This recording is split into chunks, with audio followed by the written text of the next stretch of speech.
Hello again, viewers, and greetings, fellow space travelers. This is Thorn of Night, and welcome to Monday, the 19th of February, 2024. And today, I am going to be working on the Menger Sponge again. It's Monday, I'm doing the Menger Sponge. And I seem to have lost a button. Oh, there it is. Did I actually manage to not turn this down, or maybe this is just the louder track? Anyway, busy weekend, full weekend, lots of things happened, including, but not limited to, my washing machine going out. Well, not entirely.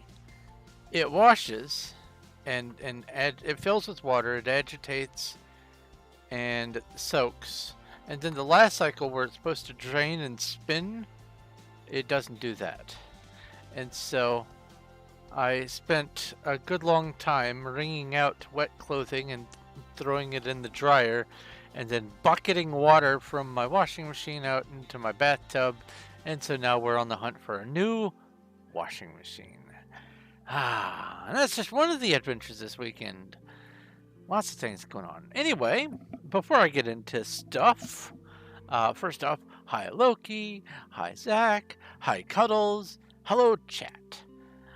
Let me say thank you to the people who are able to help support me through Patreon: Elmaze11, Zogman, Infinium, Sean, Little Cuddles, and XBlaze Ninja Zero.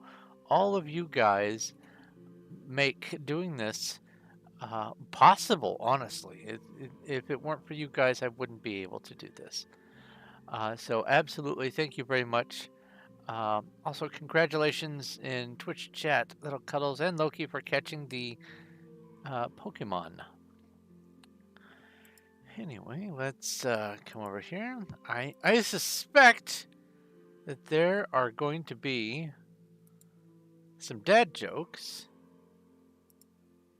over on the Discord, which you can join the Discord by following the link and picking a role. Let's see here. There we go.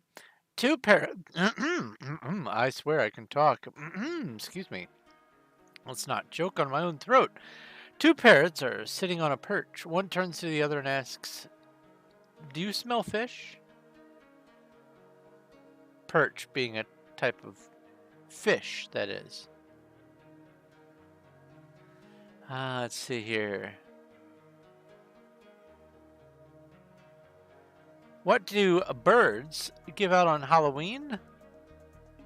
Tweets, as in Twitter tweets. And when is a door not a door? This is a classic. When it's a jar. Alright, let's minimize that. Put that over there. And today, like I said, we're going to be working on the Menger Sponge. So let's bring this up. Let's switch over to the Minecraft. Let's bring up the various chats so that I can see things happening. That is a very bouncy emote you've got there, Loki. Let's see here. Oh, by the way, I should mention, if anyone watching also wants to help support my channel, I have links to my Patreon and my Streamlabs and my, did that say 277? And my YouTube memberships down below, where you can become a member or a supporter in some fashion to the channel. But if you can't do that, liking, subscribing, following, commenting is just fine by me. And if you know any other people who you think might like to see me do some extraordinarily long-term projects of extraordinarily nerdy nature, share my channel. Let's go over to, oh wait, no, first I need to go over to, oh goodness, it's raining. Let's go to Candy first, so I can do my announcement. Ew, it's raining. Ew, ew, ew. Let me grab the announcement. Ba, ba, ba, ba, ba. And I do this.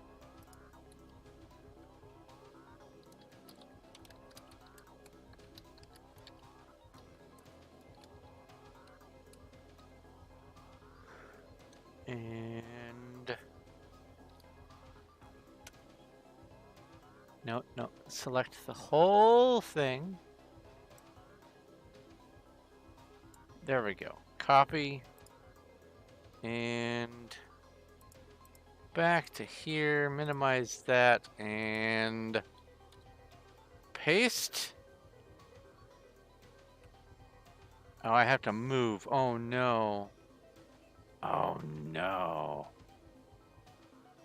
It's not going like that. I know what I'll do. I'll go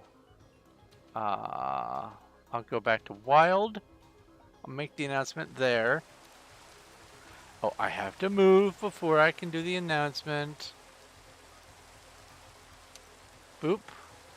Now I'll go back to Candy. Then I'll move again.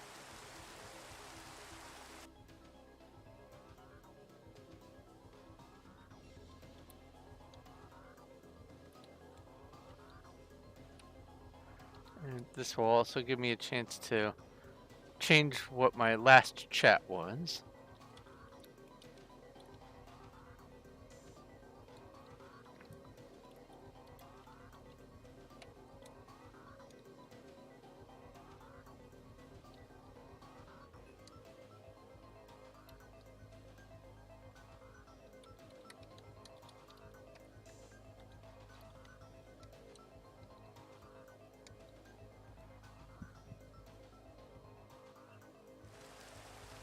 And make it day. Make the weather stop. There we go. Did it? It stopped raining when I made it day. That's weird. Let's heal. Oh, look at this.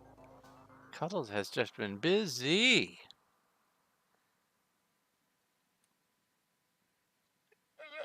And there's one of the little wandering traders. Cuddles has her own little pet.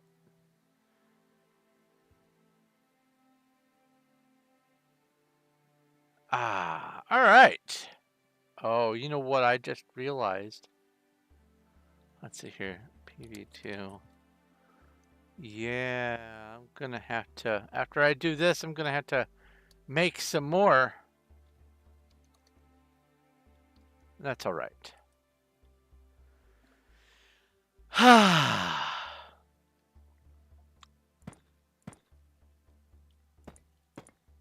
So yeah, I had a bit of a busy weekend, starting off with my appointment on Friday. And, oh, here we go.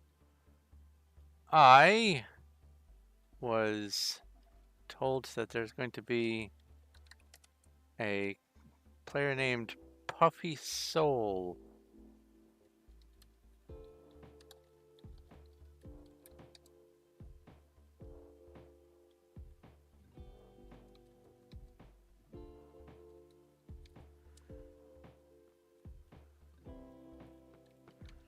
Get my toes right above the block. There we go. Anyway, went to the appointment. They took some blood samples. I have no idea what's done with them, what information they have garnered. If there was something important, I'm sure by now they would have called me. So that must mean that either they are slacking or there was nothing important. But at least I got the visit out of the way. But then we got over half a foot of snow.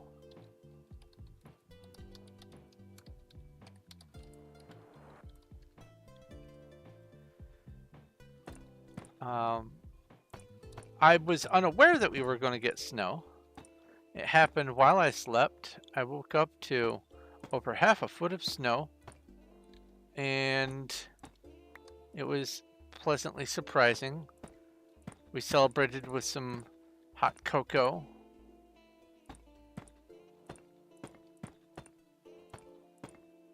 And generally just staying in.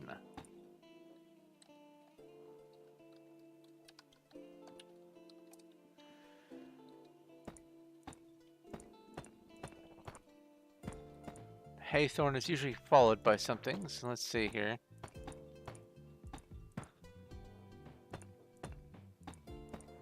Or was that just the greeting?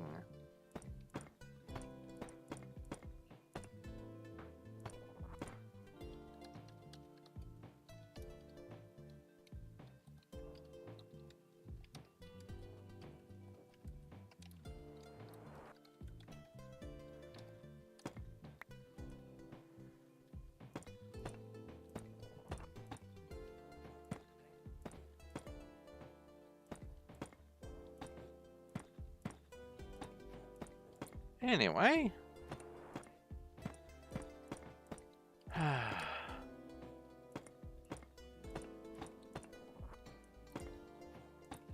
I almost didn't remember to refill my drink before I started streaming.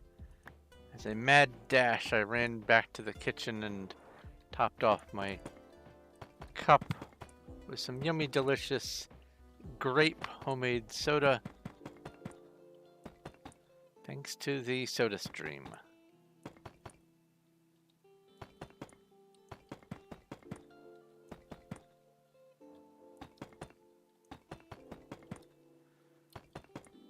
Oh, other news. Yesterday morning, I awoke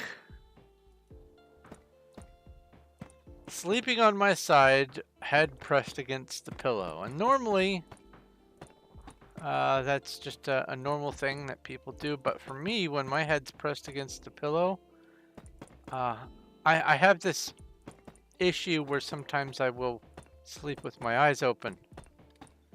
And so, all day yesterday, miserably dealing with a botched sleep. It was painful to blink. It was hard to see.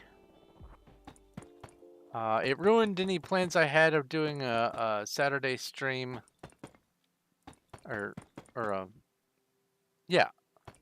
Sunday stream. Also, I did not stream on Saturday because weekend very full. Too many things going on. I needed the rest. Maybe things will normalize by next weekend. I don't know.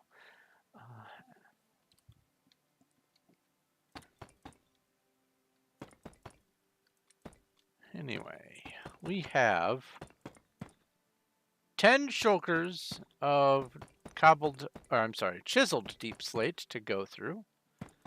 I have one on me, which means I'm going to have to go make 9 more after this one gets finished. And that is fine by me. I will say that after wringing out all of the wet clothing, my hands are definitely, they're barking.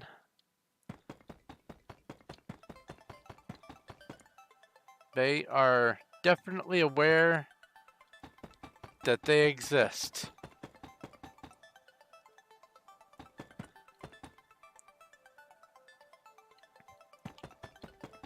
Because to make things even worse, it wasn't just any old laundry that we found out that the washing machine started to fail on. No. It was blankets. Water is heavy. In case you did not know. And the stark difference between a fully saturated blanket and a wrung out blanket, that weight difference is just phenomenal.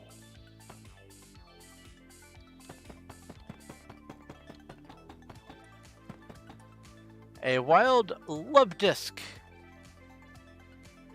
has appeared in Twitch chat. Oh, what happened? Why is this? Why did these two chats minimize? What happened there? Okay.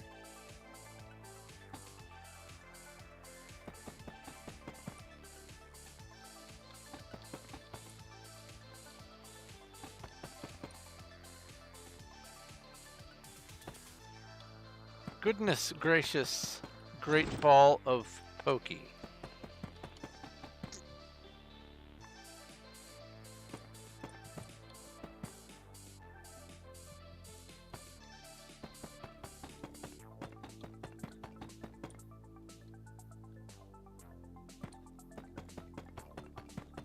Oh, also while I was out shopping this weekend, I found, because we had been wanting to get some ice cream for a while, well, specifically milkshakes, but ice cream makes milkshakes, and you can make it how you want it if you do it yourself. But anyway,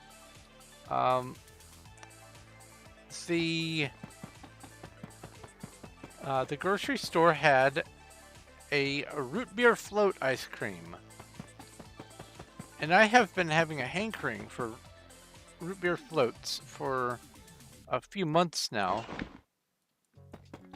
And so I just couldn't pass it up. I picked up one of those little pints or whatever, or half pint or whatever it is.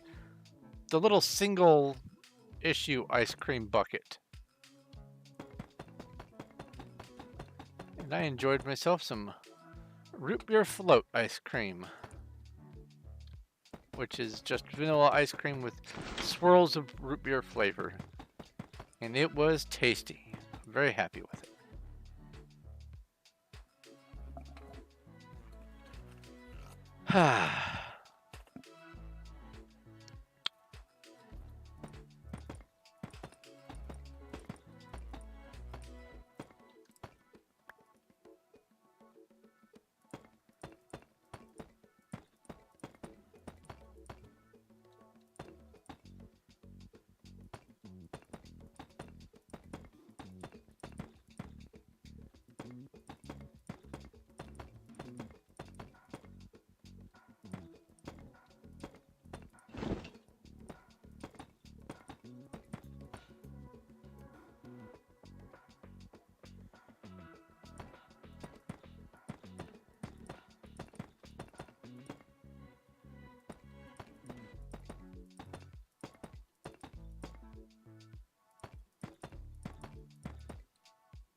So, I am contemplating doing a second stream on weekdays.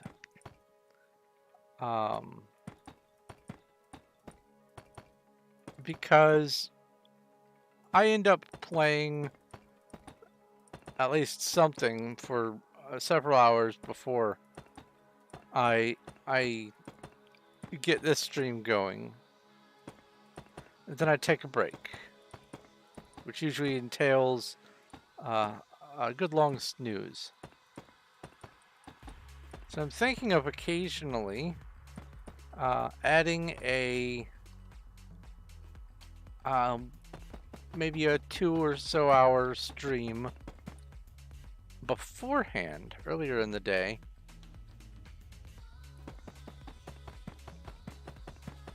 just to I guess chronicle my video gaming, because I'm already playing the game, and audience or not, it doesn't make sense if I can stream not to stream. So I'm probably going to start doing a second stream during my weekdays, a little bit earlier in the afternoon. If I get no viewers, oh well.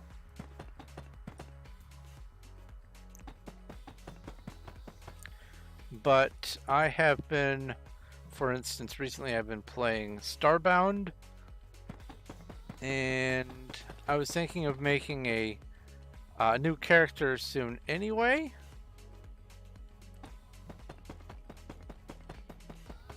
So I figured that might be the perfect opportunity to just, you know, start a new streaming series of Starbound.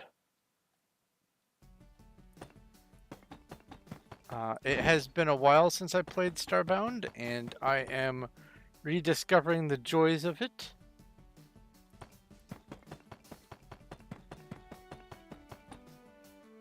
And I could probably turn it into a sort of collect all the things series. Because I have a pretty solid idea for a build for a farm colony, or rather a farm industry. And additionally, when I've played in the past, I've never had a crew member. I've never built the colonies. I didn't do any of that stuff. And I think it would be kind of neat to finally pursue that. So I'm going to probably, even this week, get started on that new character. I will be playing it on casual instead of normal because I hate the fact that I have to go constantly filling up on food all the time.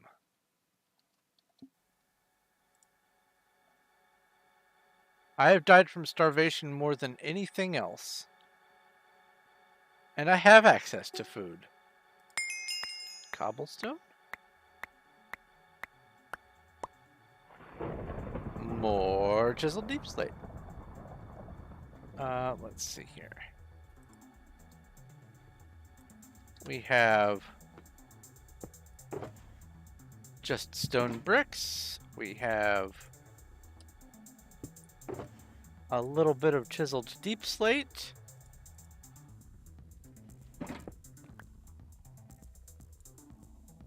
We have just chiseled deep slate.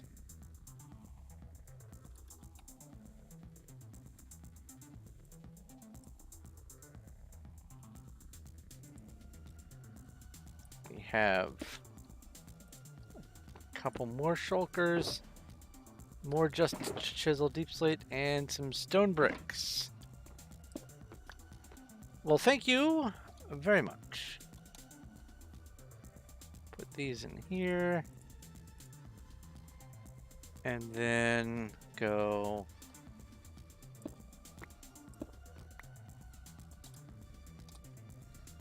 like this.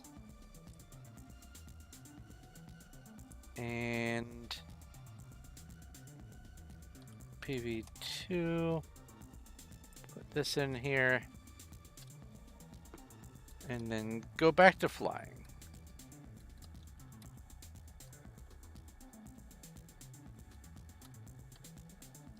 See the town? Sure, I'll come see the town. Why not?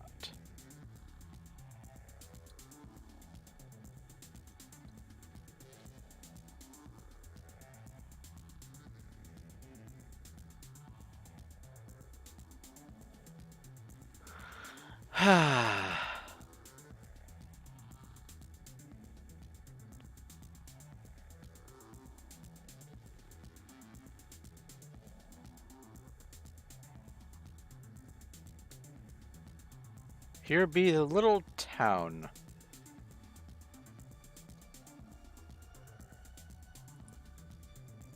Oh, a whole bunch of little claims going on. Puffy Soul.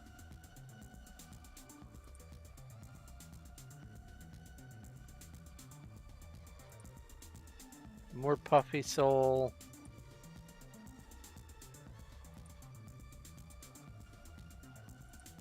Little plots over here.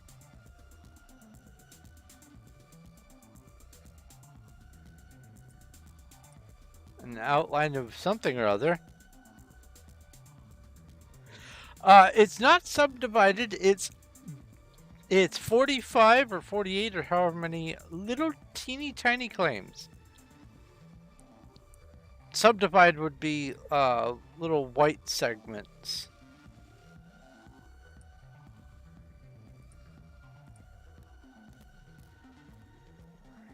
Now I don't think that this is part of the town. I think this is owned by, yeah. That's K98. Big old claim.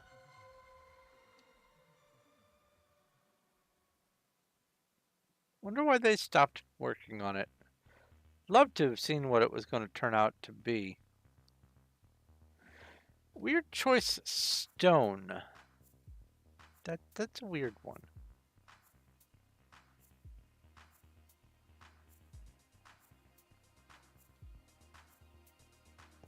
Stairs to nowhere.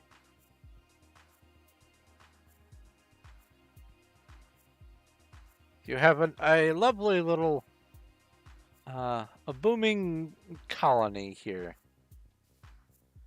Well, well, well, what's this?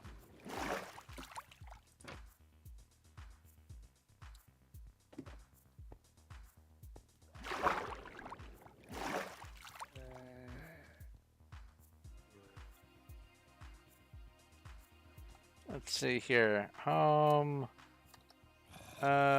Because I forgot to set my left off point center. But yeah, Subdivide has little white iron and wool for its little subdivision.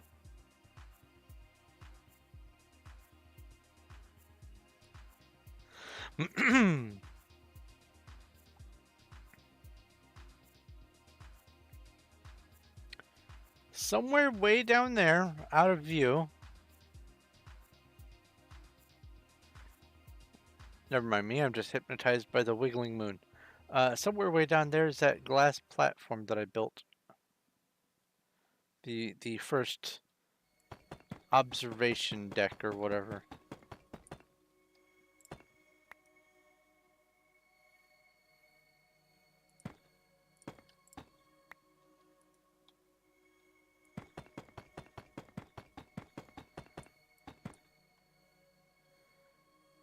Alright, now this comes down here.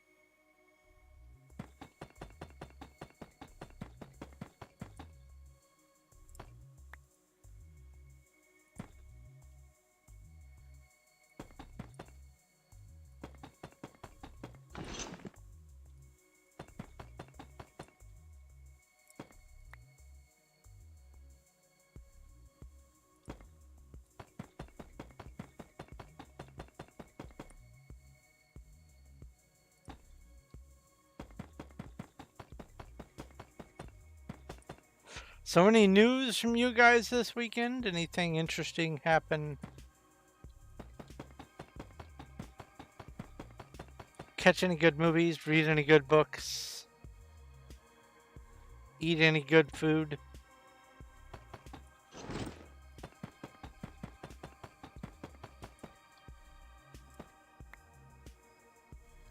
Sound incoming, be braced. Oh no. Oh, a wild larvesta has appeared in Twitch chat. Oh my goodness. Loki Hex Drag has redeemed Ask a Question. Did you do Pokestart? Did I do Pokestart? No, I have not done Pokestart. I am afraid to start doing that because I know that just like any other collectible thing, I'm liable to get sucked in. But you know what? Here, I will go. Pokestart. Pokestart? Wow, Pokestart.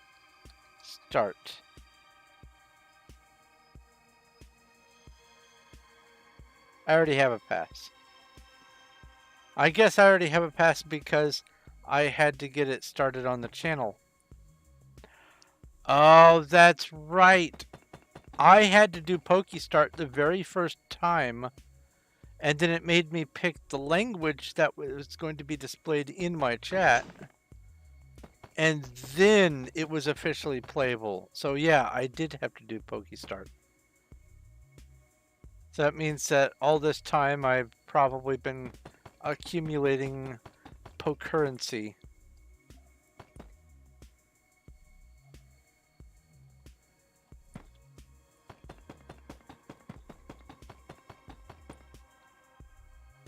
Although maybe not.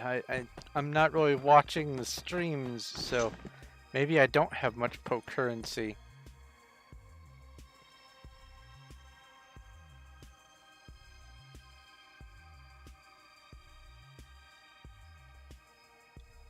More trading. A bedrock.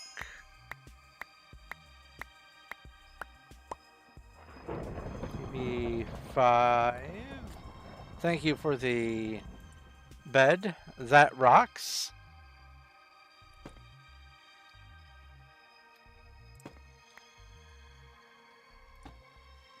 Alright. How do I see how much stuff I have? Is it Pokecheck or is that just to see what Pokemon you've got?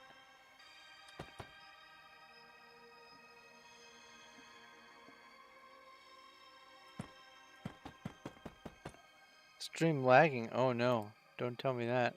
No, I have 0 dropped frames.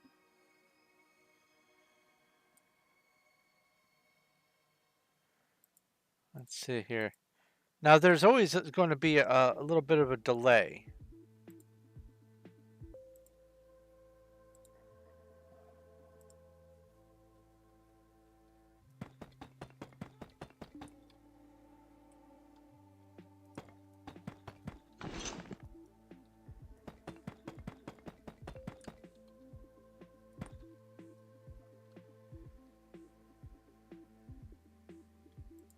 Let's see here. Pokebalance.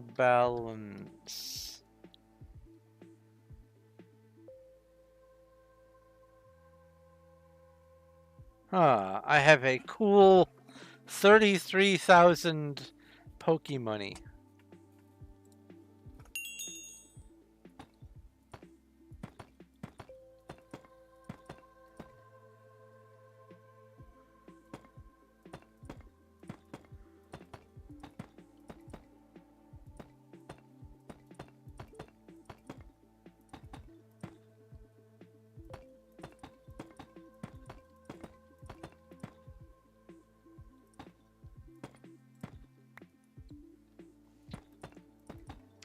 Streaming counts then.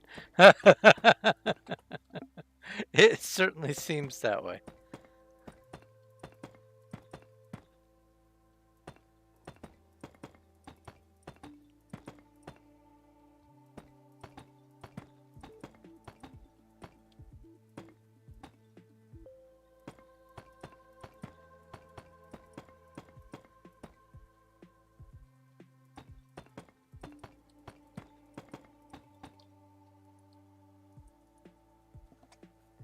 Alright, PV2. Let's put you there. So that's one shulker down today.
Okay.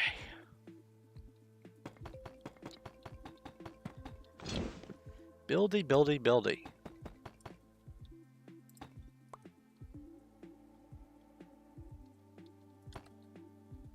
What layer am I on? On this one.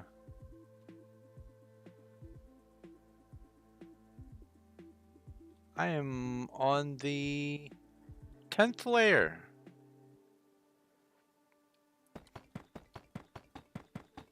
Ten out of 81.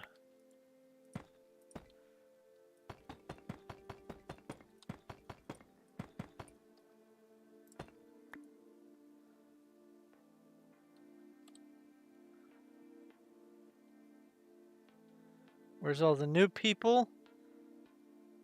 What's that name say? Celestial Moonbeam.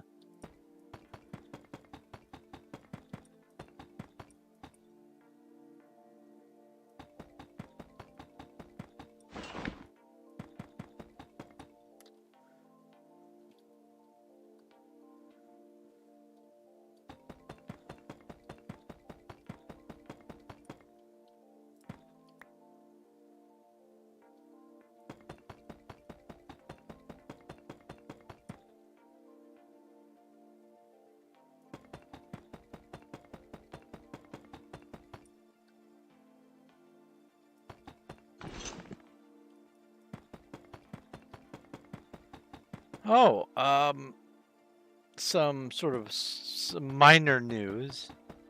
I am one achievement away from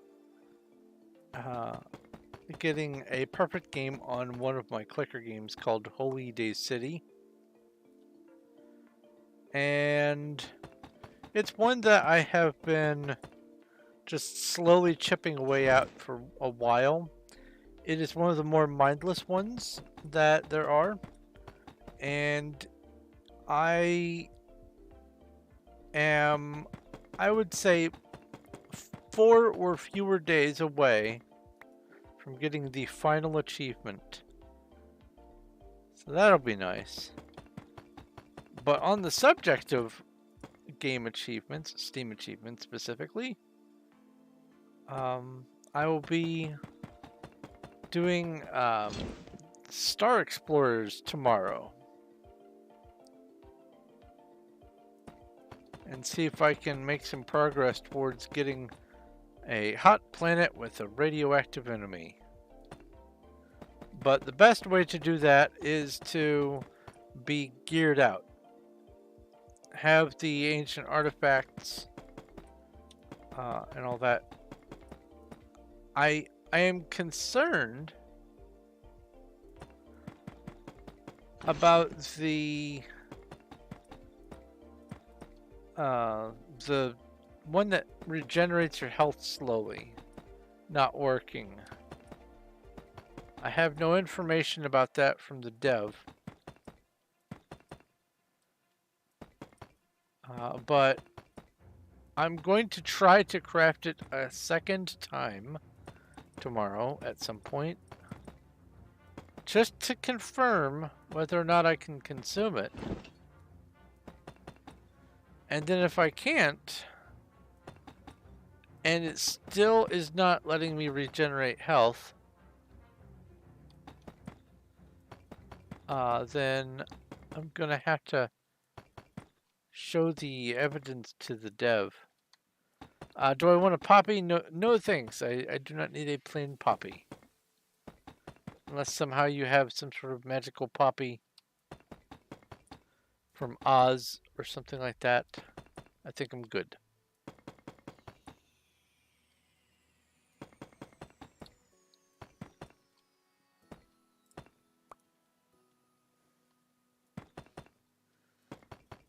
Hey, it's a wild banish.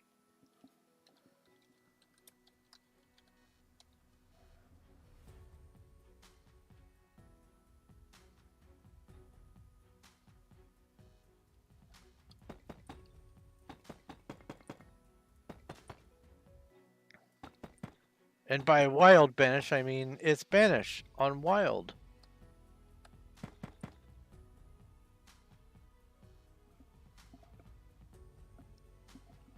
Banish is redstone rank, but the tab list does not behave right anymore. Ever since, well, honestly, ever since they updated the proxy server to 1.20, I think just any old 1.20. The tab list has been acting squirrely.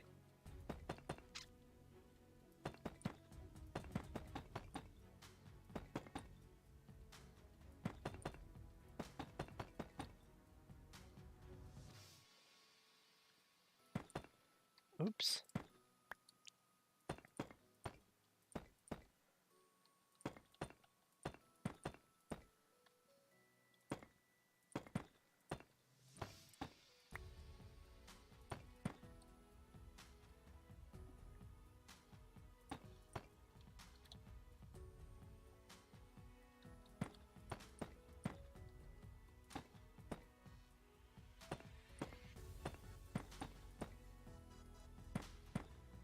I did get a little bit of writing done this weekend. Not a lot, but some.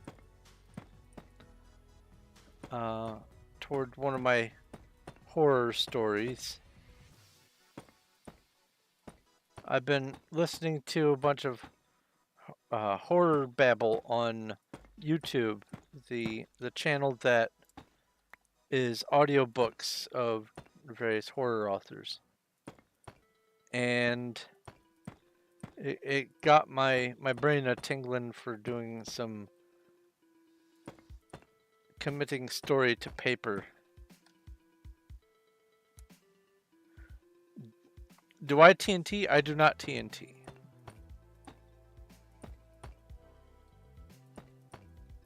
To me, TNT is wasteful. Do I know someone named TNT? I do not. Not one that comes to mind anyway.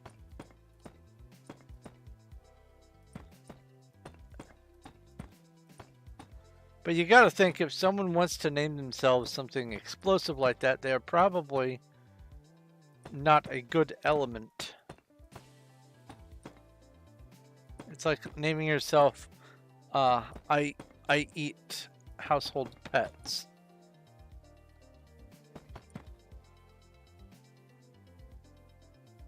Look on. They killed your sheep. Pink wool. Yep. That would be someone who's probably never going to rejoin the server.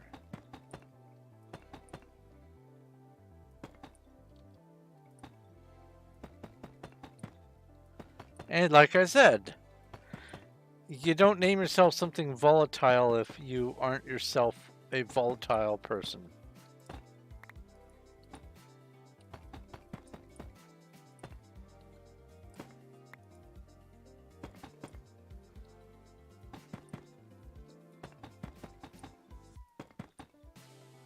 I guess, says the person with thorn in their name.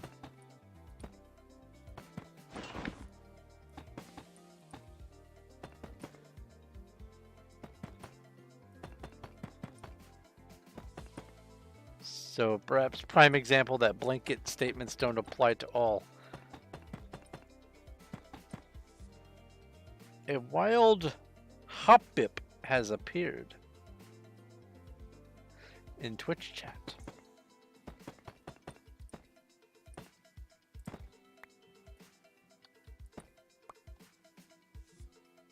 What happened? Oh.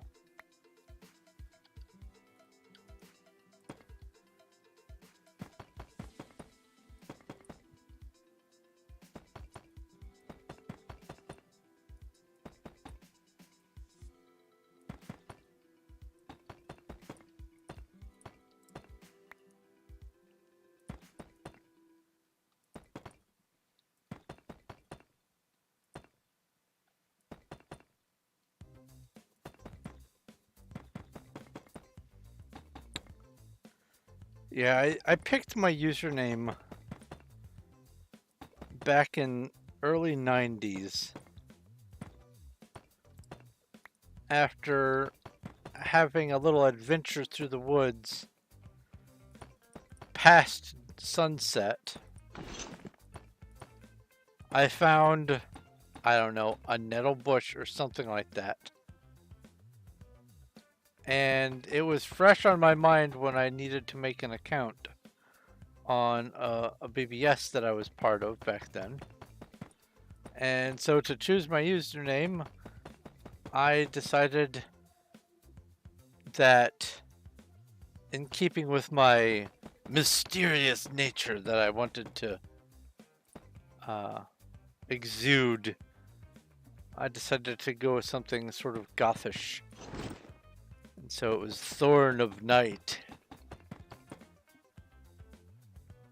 But because I've used it for so much stuff, it's just my username.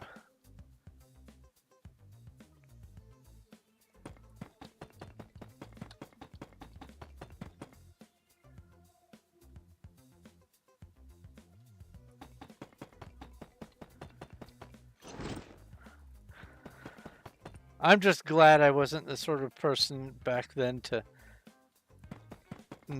name something weird like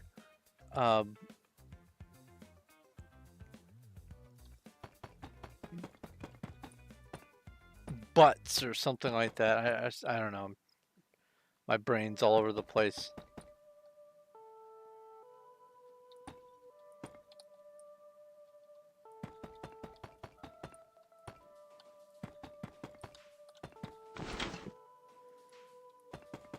Coming to what?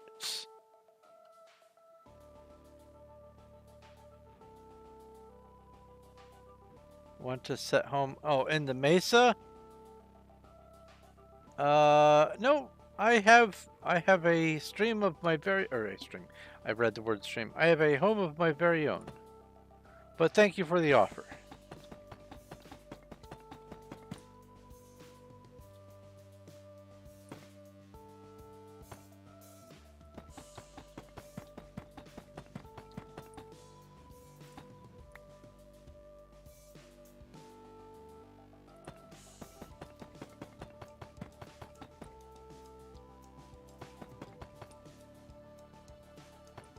Oops.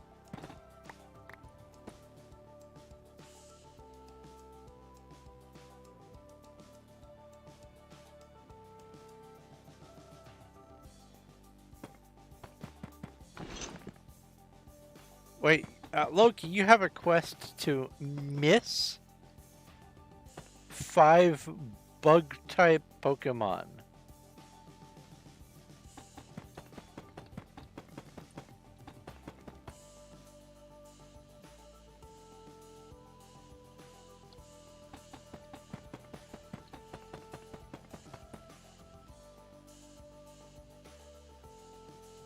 I mean,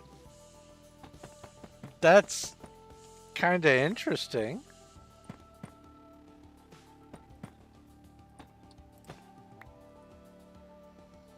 One wonders how many Pokemon there are in the database for this Pokemon community game. Because I know that there are hundreds upon hundreds, maybe even thousands of Pokemon in all of the franchise. I wonder if they all exist. –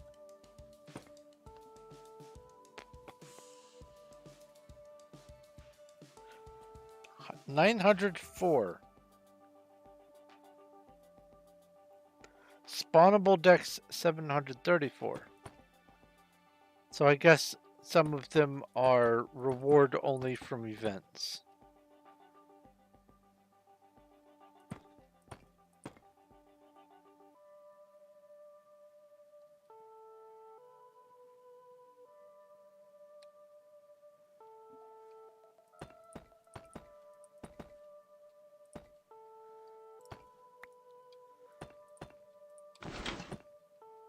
$170 impossible to capture Pokies is a substantial number, honestly.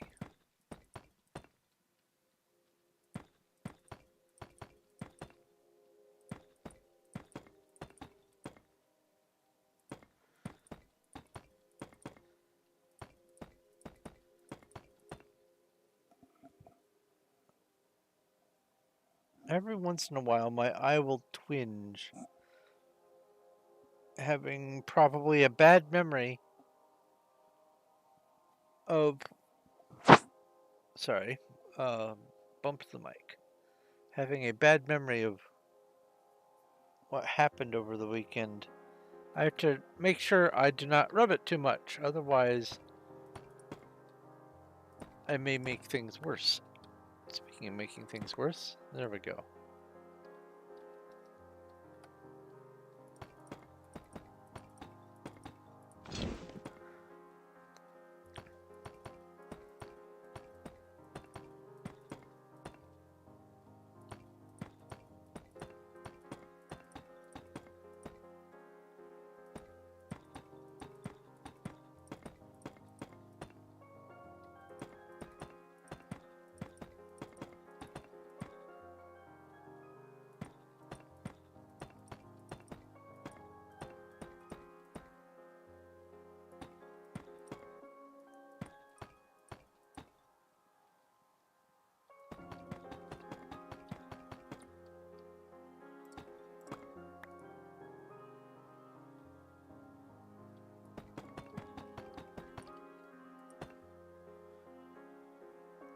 Sure thing, buddy. Let's see here.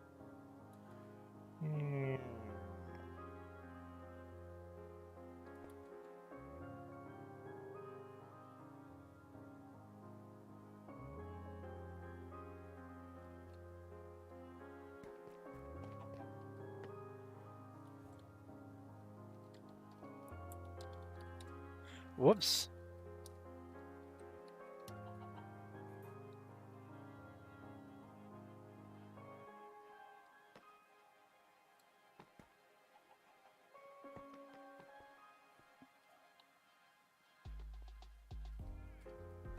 Wait, oh, I have to wait 3 seconds.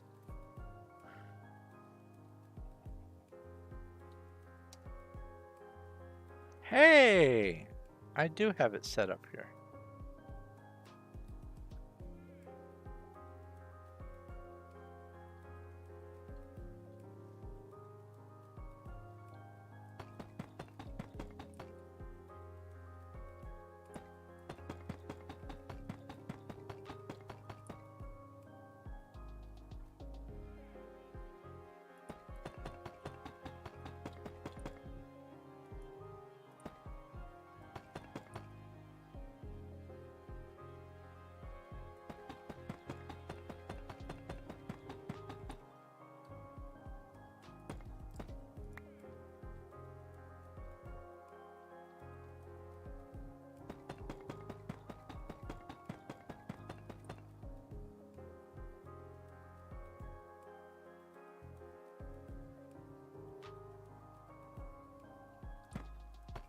Mining and cutting. What? Are we out of cobbled deep slate?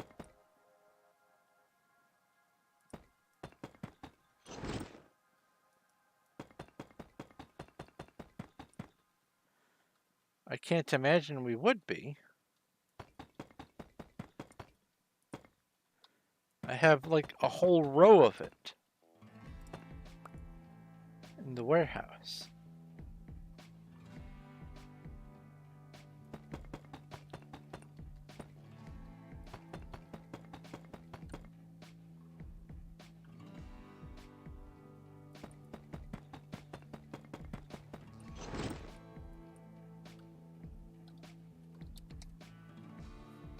There's 2 shulkers done today.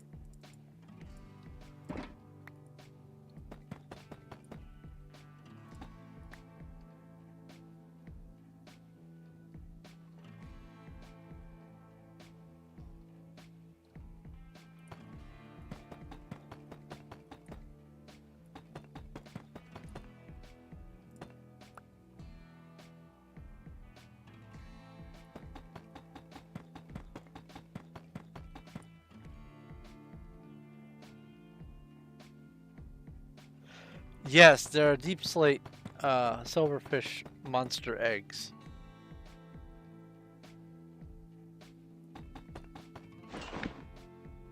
And now they can exist in more than just a highlands biome. They can exist in, I think, 4 or 5 different biomes. Last I saw. Actually, that's a good question.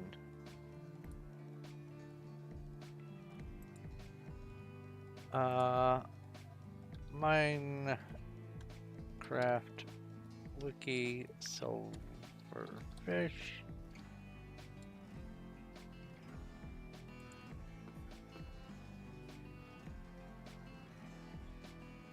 They infest stone and deep slate blocks in mountains, strongholds, igloo basements, and woodland mansions. So mountains.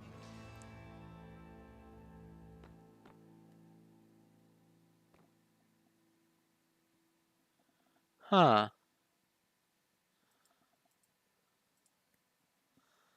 I see a wild banish.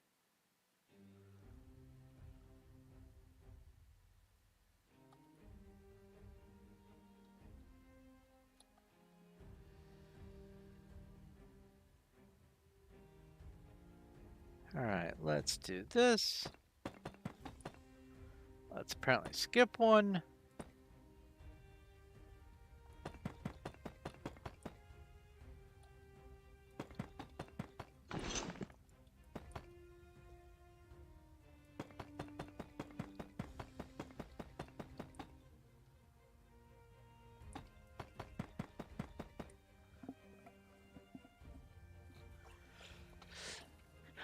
So this weekend I was reminded that spinach dip exists. And by reminded I mean I have acquired some, but more importantly, I have acquired the recipe for how to make some of my own. The only thing I don't usually know the availability of from the recipe that I got is water chestnuts.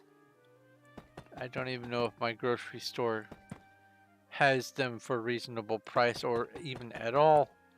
I would imagine probably they might, because they seem to be a semi-normal ingredient for things. Not as normal as like green onions, but oops. Yeah, that's what I'm thinking. There's the international sections of the grocery stores, so I figure it's probably going to be found in those. I just saw a rocket. Go Team Rocket.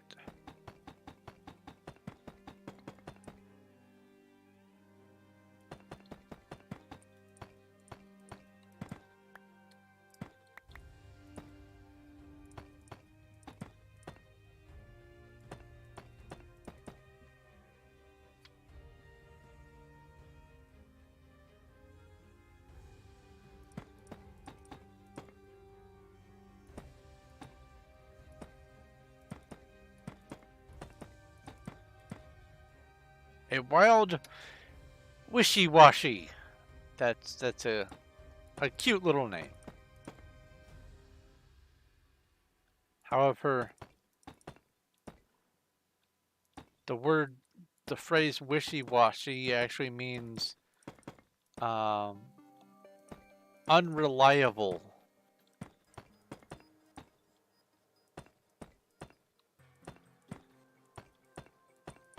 So I'm not sure you would want a wishy-washy Pokemon.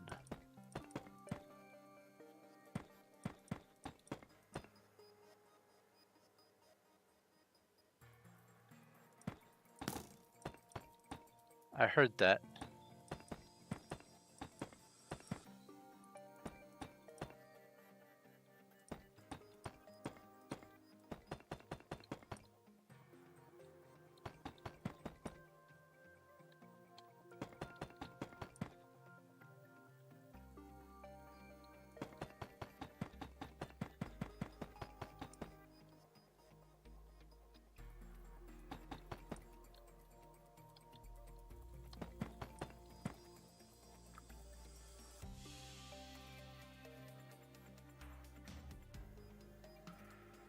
Looks like a sardine. Oh my.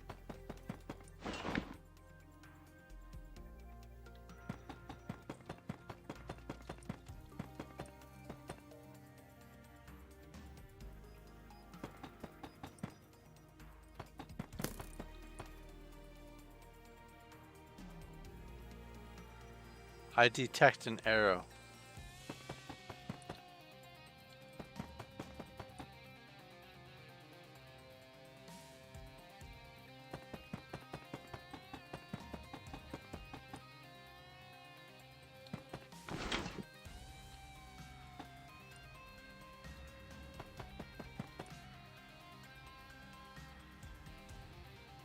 Wishy-washy has been caught by Loki. Congratulations, Loki. Congratulations on your sardine.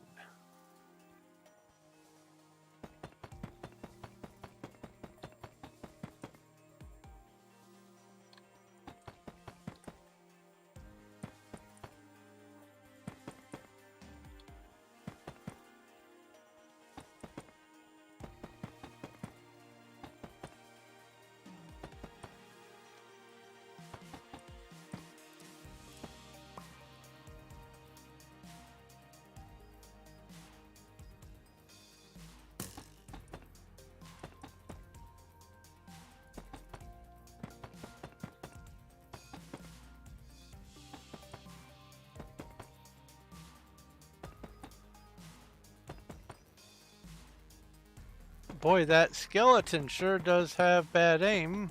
Cough, cough, cough.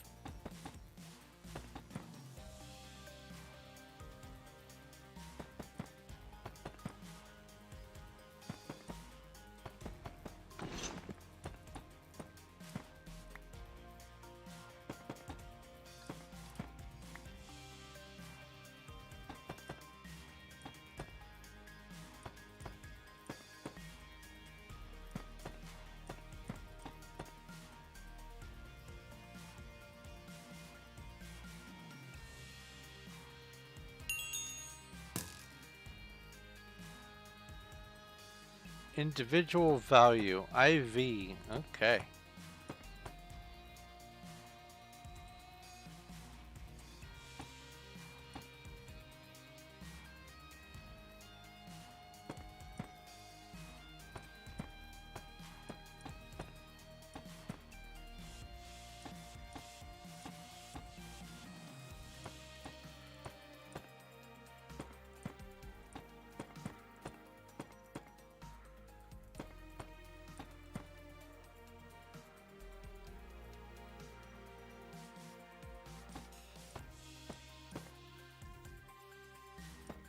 I see.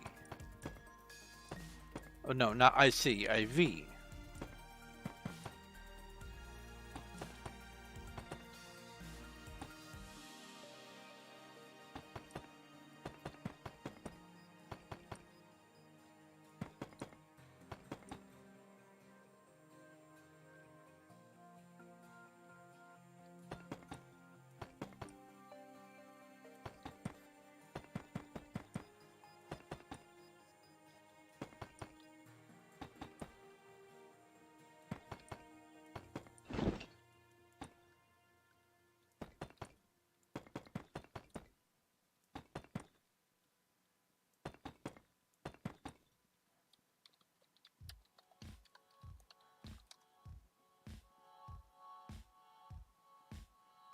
It's raining banishes.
Oh.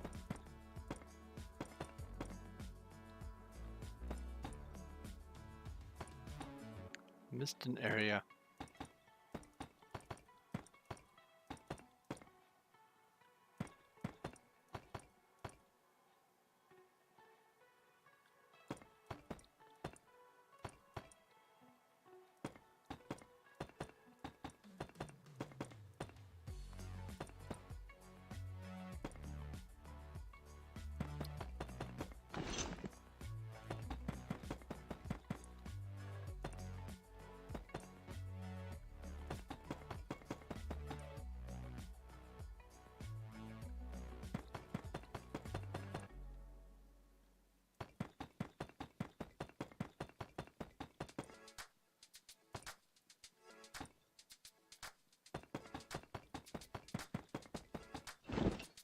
It doesn't let you set home where?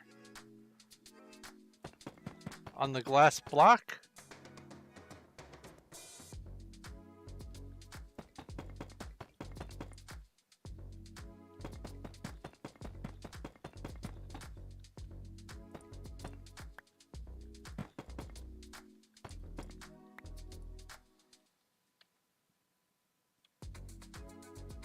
Let's come look.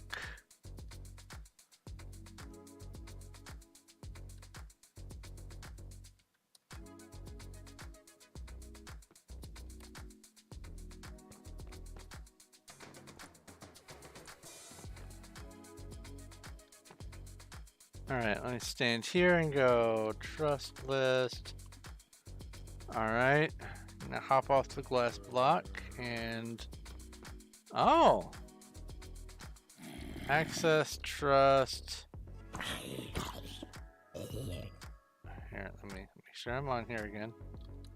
Access trust public.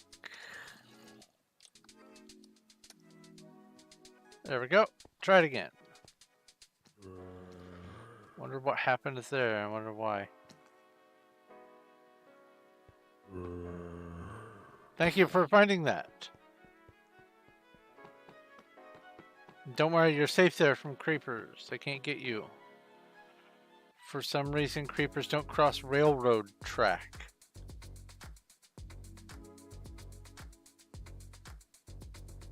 Man. This really is massive.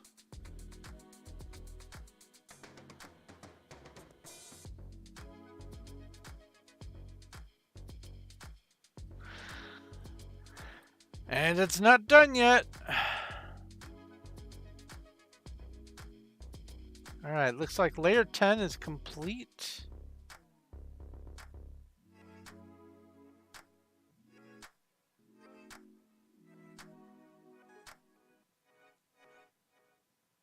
Onward and upward. Let me grab a drink.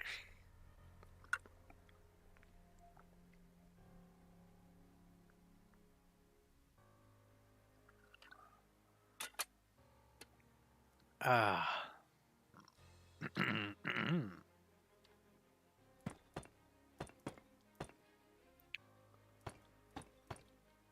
Wow.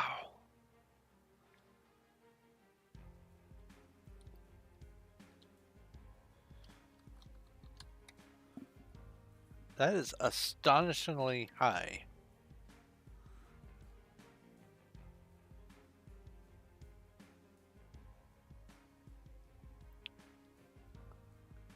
About 90 blocks up in the air. Above that, in fact. Even higher above ground level.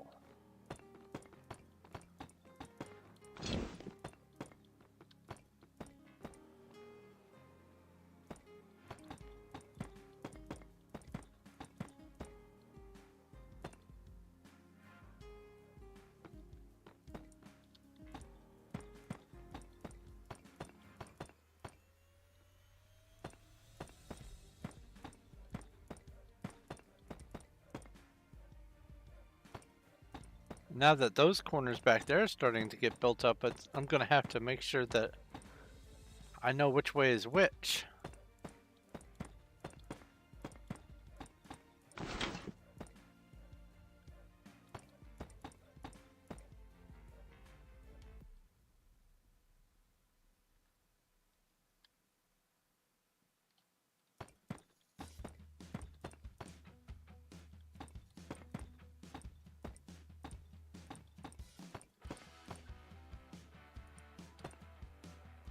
All the people I know who have stove heat say that the best way to pump the heat through the rest of the house is to have a ceiling mounted fan that will draw the heat from the room that it's generated in and blow it into the rest of the house.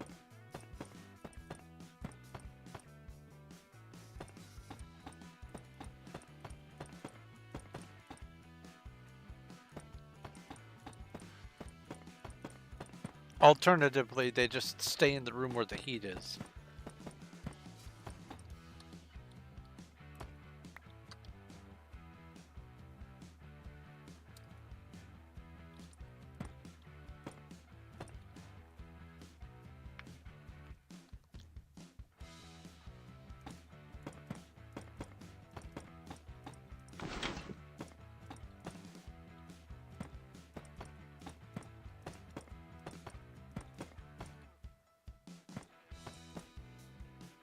Uh-oh.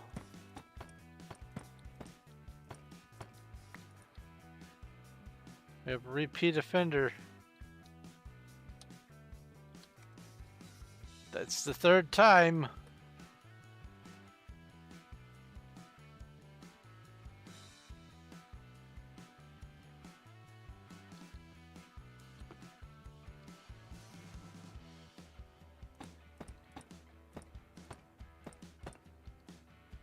Oh, wait.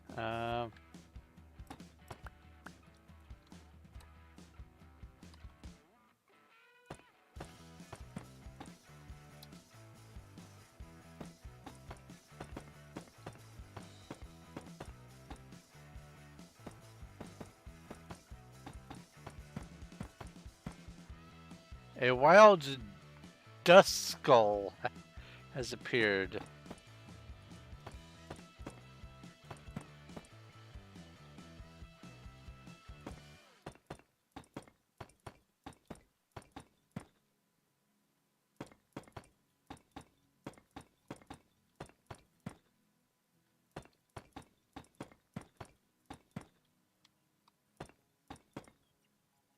One interesting thing about the snow that we just got.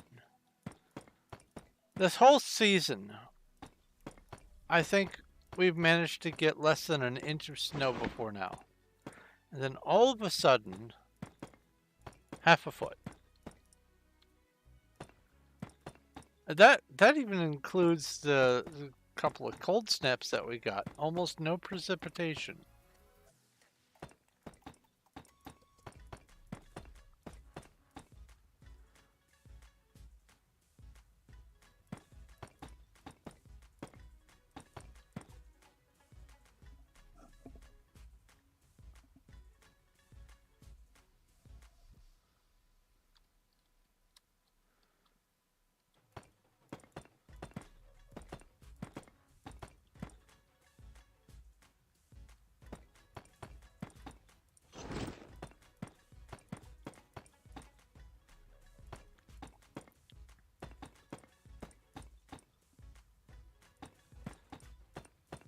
I made sure that my wife got some footage, pictures and videos of the snow that we got.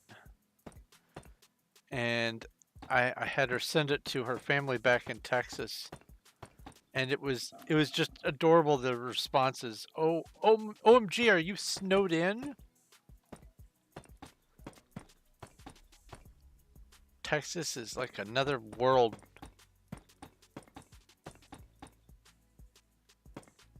If there is snow, the whole state shuts down. One snowflake. Public riot.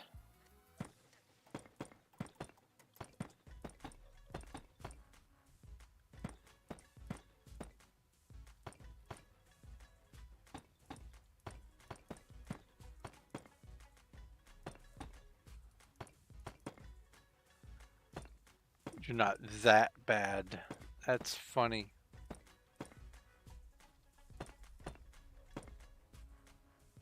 Has to be 4 snowflakes. I knew you were going somewhere with that.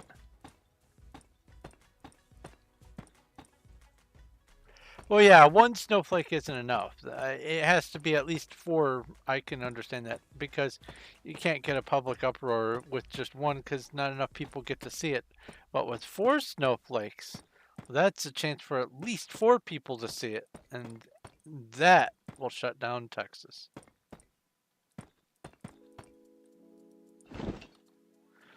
Oh boy.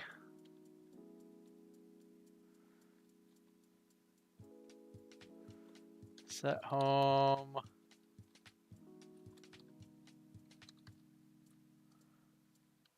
Home. Warehouse. PV3. No, PV2.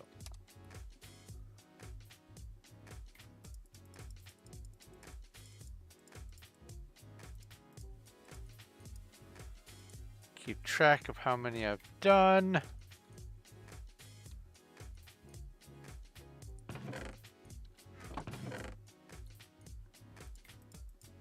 Put these guys in here. Grab some of that.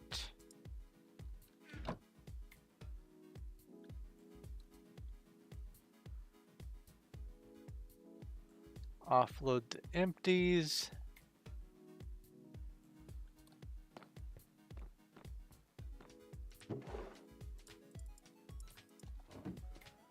And go make some more deep slate.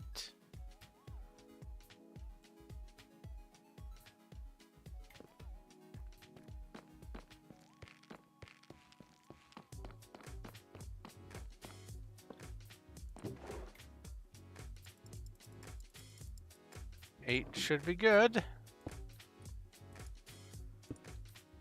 I do 8 at a time because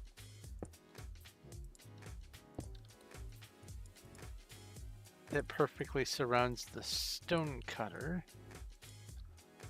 Like so. All right. Here, Hold My Hobo was on 15 days ago? Question mark? I don't know.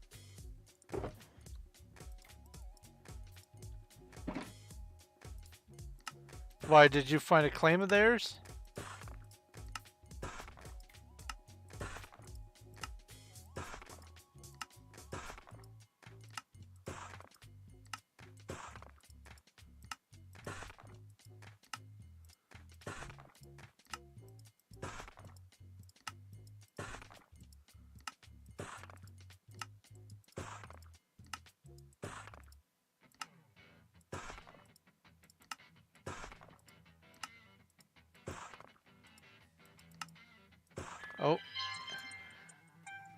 Now I definitely shouldn't need to worry about whether or not the cats are hungry, because I fed them just before I started streaming.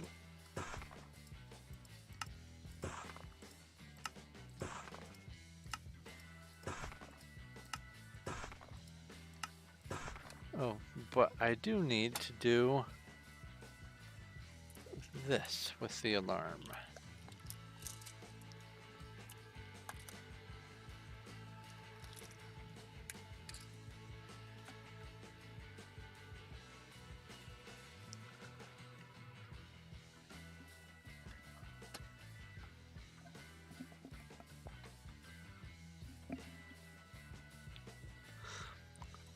Oh, I had the window covered. I'm so sorry. Yummy soup. What is this stream about? I am building a Menger Sponge. Oh, I forgot this one. I'm building a giant Tier 5 Menger Sponge on a public SMP from hand-gathered materials. It is 3.2 million blocks.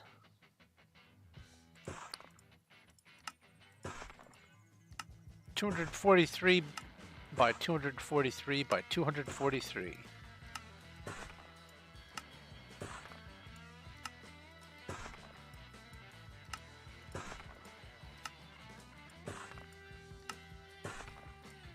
And I'm playing on the Performium Wild SMP, which is set in Minecraft 1.19.4.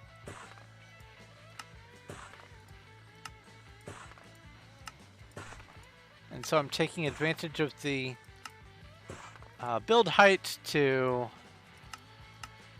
make a monolith to nerdiness.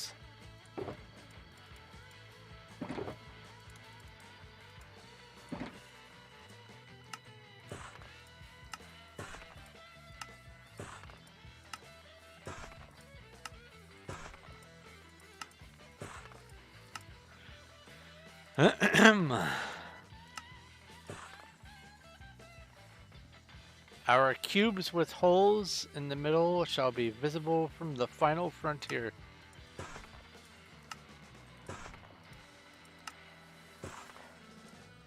I used to have a label printer thing that you could just fill in whatever you wanted and it would print out little sticker labels and you could tear them off or cut them off or whatever. And back when I was running the computer shop, all of my workstation keyboards, I put on all the space bars, I put the final frontier.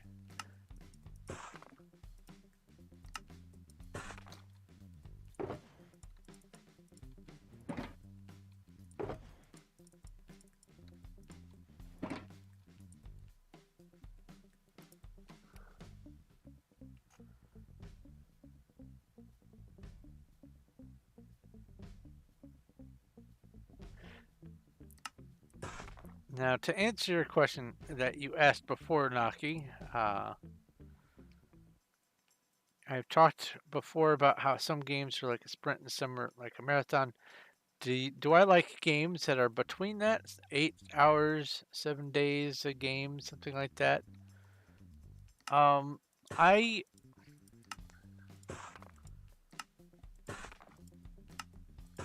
there has to be more to the game than just simple repetition for me to invest in it. There has to be a sort of a built-in reward mechanism, but I also need to be able to have the freedom to do decisions in my own way. An example. I used to play a game called Parasite Eve on a console. And it was a good enough game. Neat story idea. It was one of those turn-based games where I'm not really a huge fan of them, but it was an okay game, and there were mazes and puzzles and things to try to solve, and the maps were intriguing enough. But then I discovered that after you beat it the first time, you can transfer stuff over to the next playthrough. And this is important because you can add upgrades to stuff as you're playing, and then that upgraded item gets transferred straight over to the next character. And then there is what building was it? The Chrysler building or the Sears Tower or something like that. There was a recognizable building that you could just ascend floor after floor after floor, and then there was more junk that you could do to have the items upgraded. It was literally called junk, and I would not have continued investing in that game, that slow trudge of a game, in the way that I did, if it did not have that reward of, okay, now that you've beaten it once, here you can play it again with this advantage. Go have fun, and here's some new content. Congratulations. Thanks for playing. Good day. That's an example of a well-done reward system for an already okay enough game. And otherwise, that game for me would have been just a play once and never touch it again game.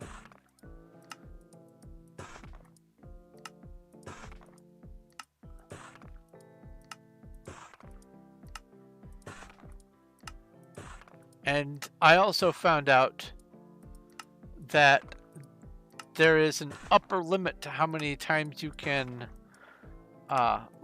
restart with the same save file. There's something like 3 or 30 or something like that. My brain says it was something to do with the number 3, but it was a lot easier, obviously, the successive playthroughs, and I was able to do stuff a little bit easier anyway, because now I knew how the game was played, what I had to do in different spots, and I was prepared. So it was more fun. It was more of a now, instead of being the character, now I'm playing the story.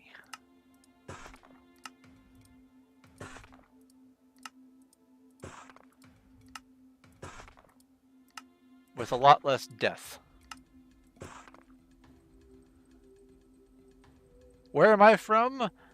I am from the middle of the U.S. in the state of Missouri.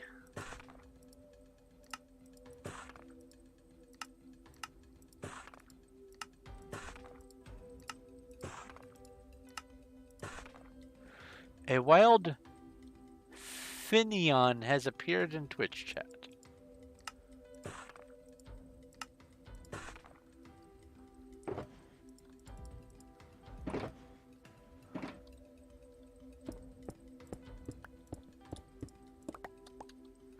All right, that is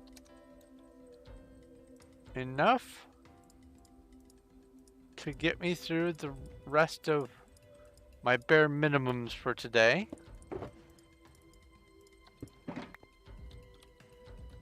Back.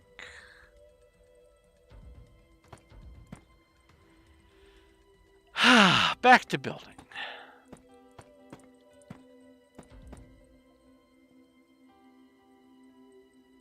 Which game was I talking about? It's called Parasite Eve. The premise of the game is all the mitochondria of the world basically gains sentience and sapience and becomes this super being, and they turn all life into this conglomeration of biomass that just slowly rampages through. I want to say it's set in New York or something like that.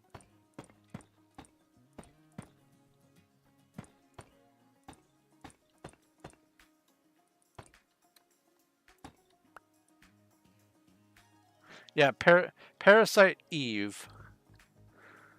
I'll write it.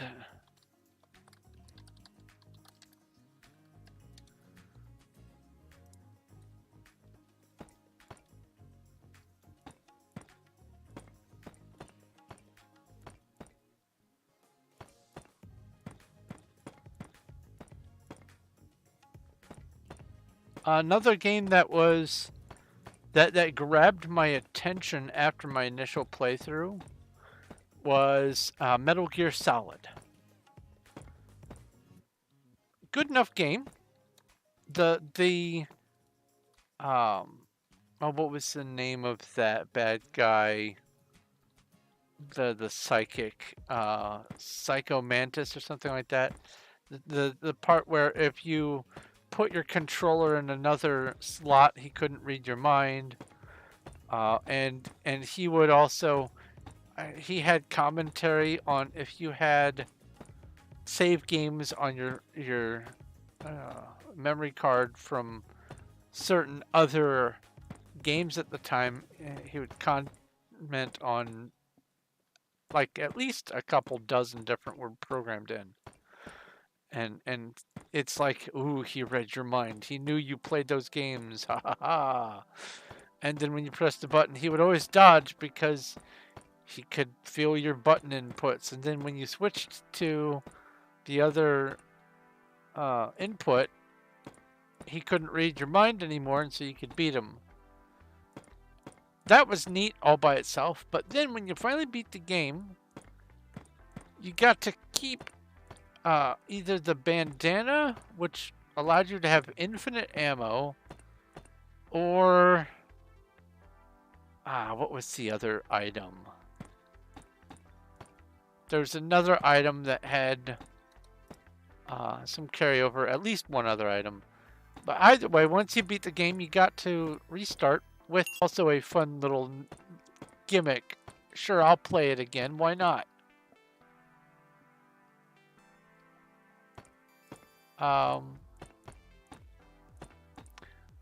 But then there are some other games that try as you might to want to sprint through, they are marathons because of challenge. A good example of that is another console game called Siphon Filter. Another great first-person shooter kind of game, action like a spy game or something like that. But importantly, your character was a glass cannon, a very flammable glass cannon, and you could do some neat stuff, little stealth, shoot out the little spotlights, all that kind of stuff. But then, if, for instance, you even touched a nanometer of fire, you would just burn to death. And so you had to be super accurate and super careful. But it was just lax enough that you could gradually get better and better and better and further into the game until you could finally beat it. I think once I finally beat Siphon Filter the first time, I was done with it because I was like, okay, that was great. I finally beat it. I'm very satisfied. Now please never again.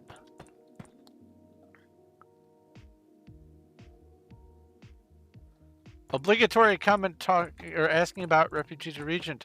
I was actually contemplating getting the first stream of it this Wednesday. Thank you for asking and reminding me.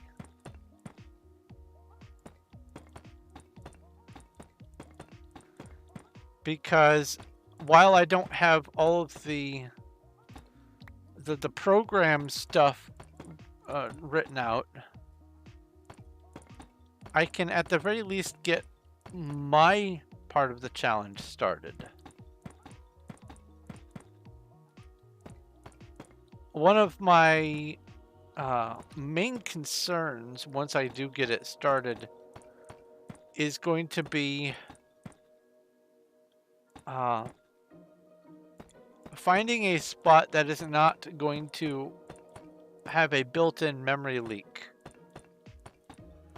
Because I don't know what causes it, but certain areas, specifically ones that are near oceans or jungles, and a couple of other places that I can't quite identify what is causing it, they just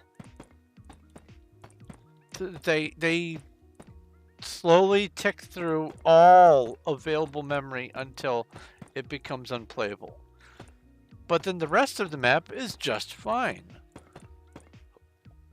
So my first, I'm going to call it episode, is probably going to have me searching around a while, either on foot or if it feels more reasonable to just use a random teleport command until I can actually find a spot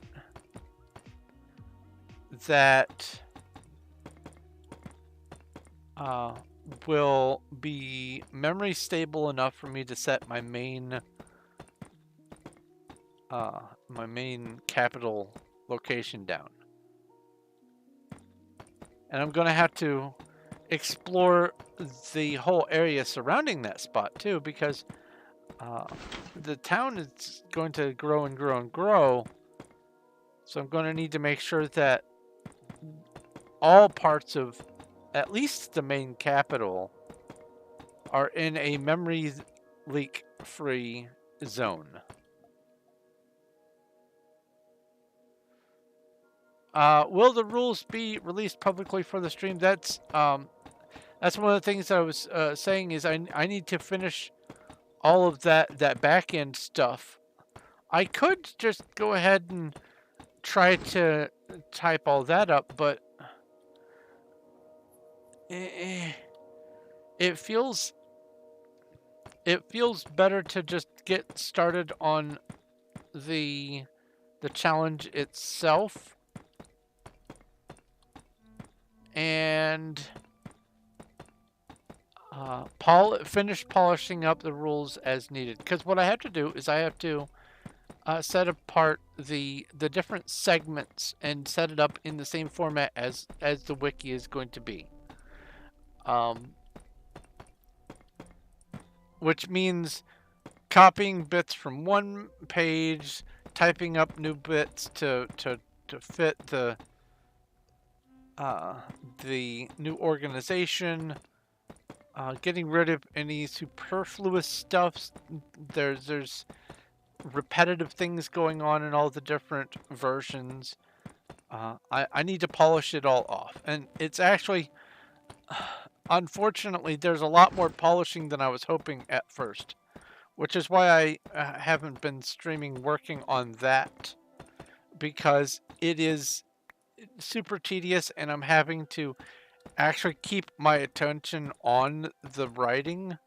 So I just I have to kind of zone in. So I think it's going to be better for me to just get my part of the challenge started and then release the rules stage by stage as they are polished. I think that's going to be the best bet.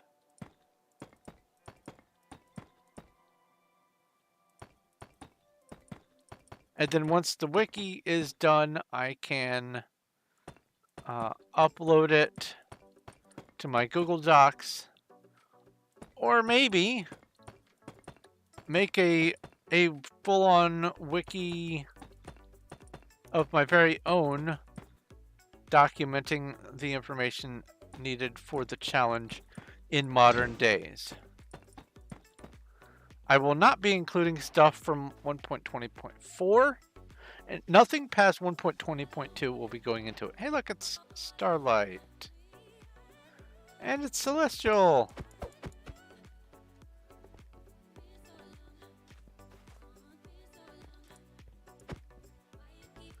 One point. That is so weird.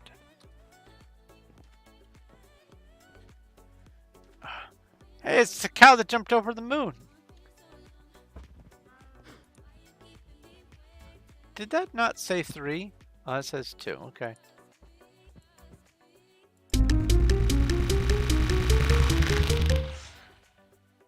Oh, I bet it said 3 right when I arrived.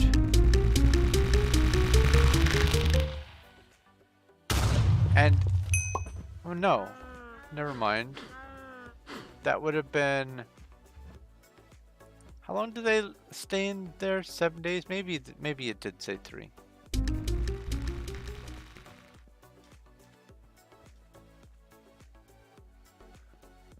Oh, Starlight's over here doing the Exorcist. Alright. Let's go.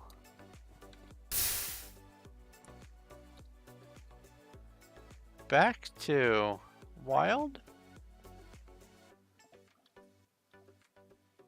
P time at noon.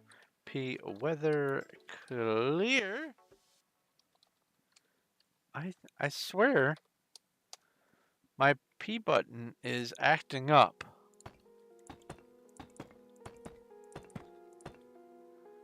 I might need to get a new keyboard. But those are like 10 or 15 bucks.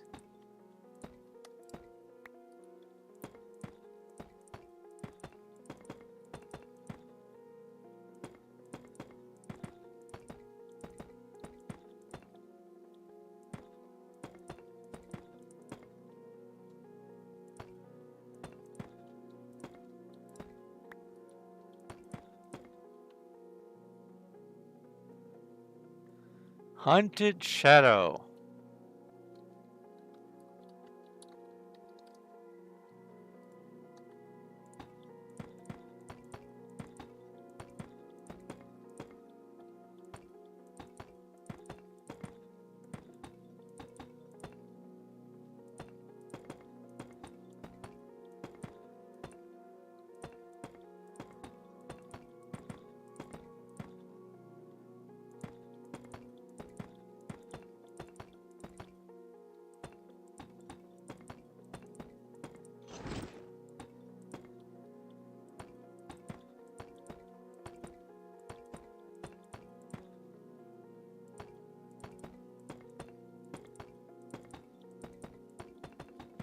Ah!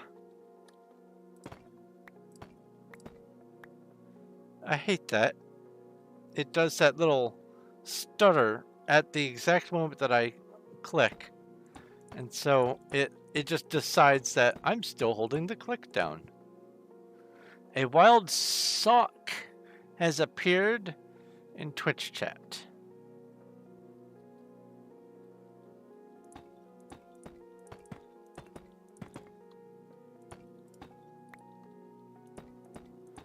I imagine that is a bird of prey with jagged teeth.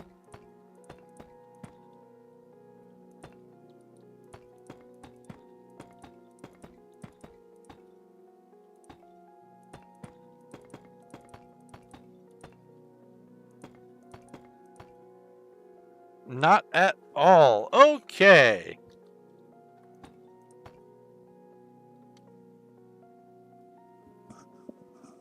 A blue-colored martial artist. Okay.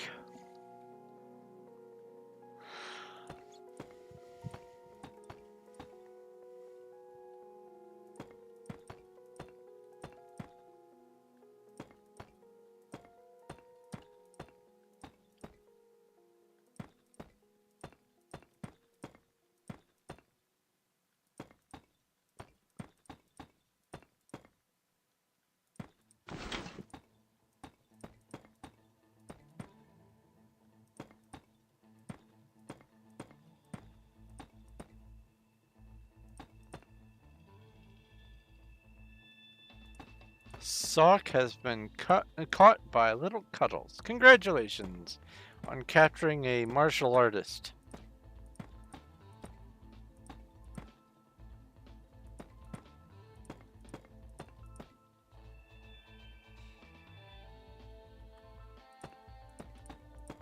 Usually the names are generally related to what the Pokemon looks like. So I figured that it would be, you know, a Sawhawk, a sock.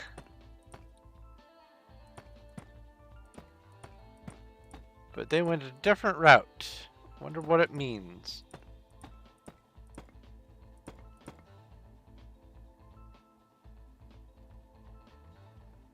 Like socking someone. Oh, socking someone in the face.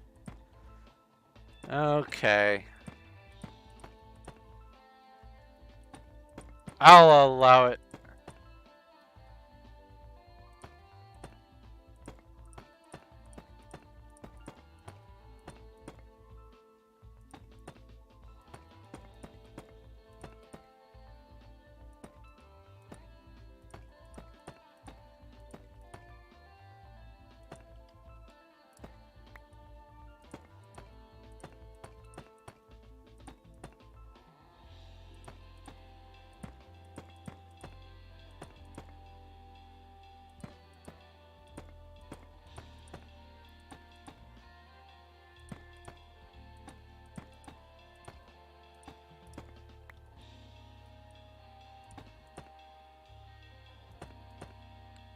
So a couple years ago, during one shopping trip, where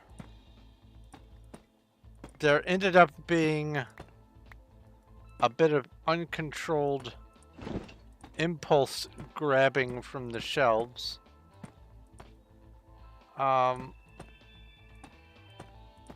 wife got a package of a kind of pasta called gnocchi, Gnocci, but not just any gnocchi, it was potato-based pasta gnocchi.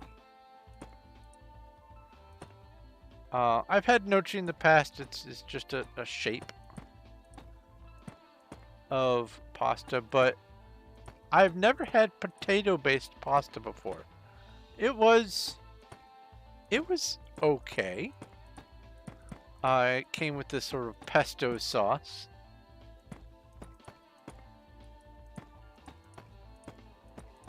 But it has been sitting in our cupboards for a couple years, as I said. And I decided, you know what? I'm tired of just moving this from place to place. We're having it for dinner. So I cooked that up, and some garlic bread and some Italian style meatballs. And we had some pesto gnocchi for dinner. It was pretty okay. Nothing amazing. It was okay.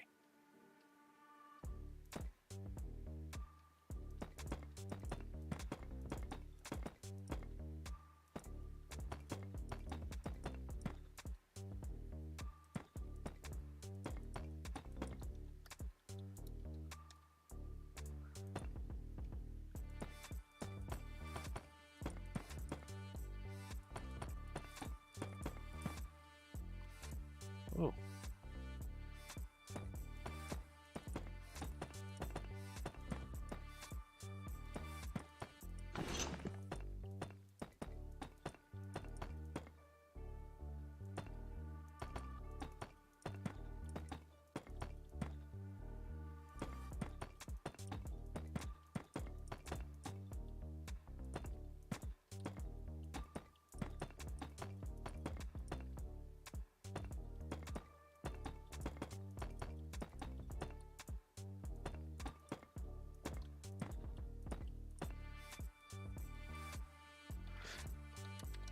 So, interesting thing about people who have ADHD.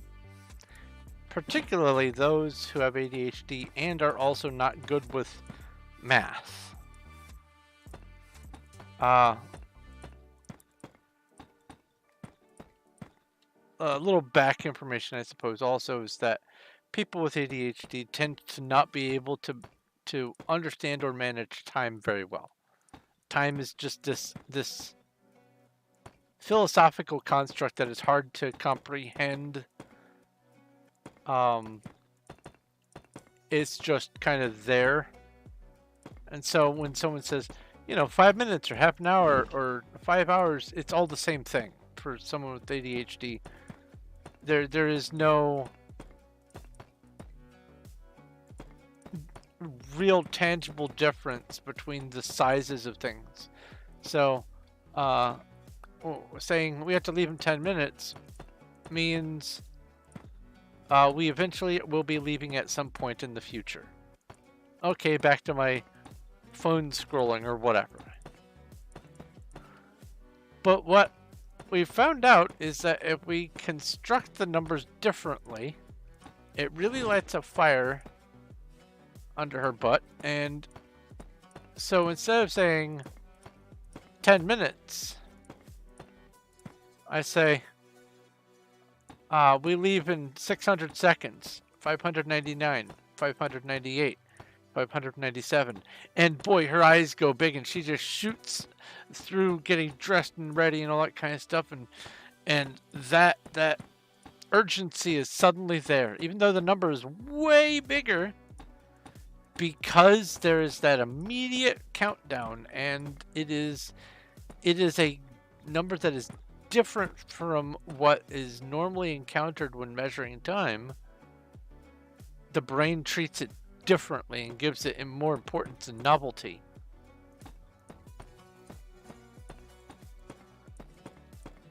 So by reframing time, it makes it so that an ADHD brain, while they don't necessarily understand how big the number really is, they know that it's counting down rapidly.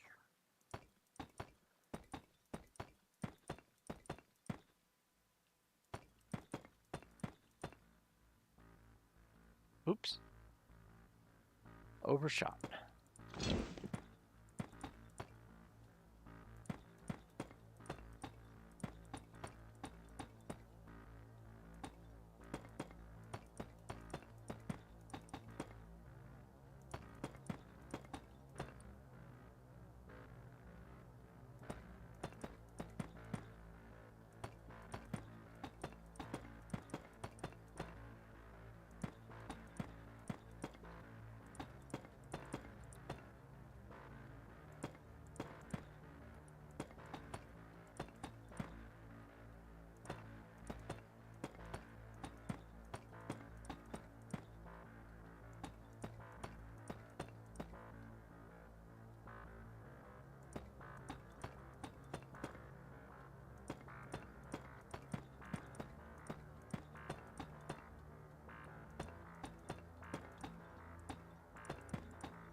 High ethereal?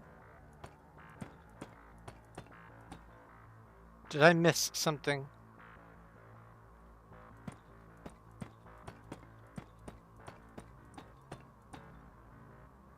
I missed something.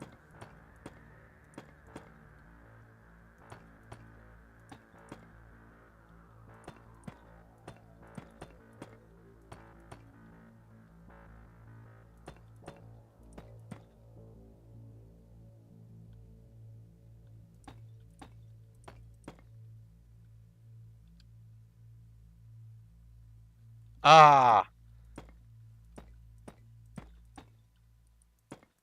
Well, I saw that part, but I was talking about the ethereal. Oh, in relation to time. Yeah. time is a very difficult thing for specifically an ADHD brain, but often most neurodivergent brains to be able to comprehend. As you say, it's ethereal, but even more so. It's mutable. Sometimes 5 minutes goes by in 10 hours, sometimes it goes by in 1 second.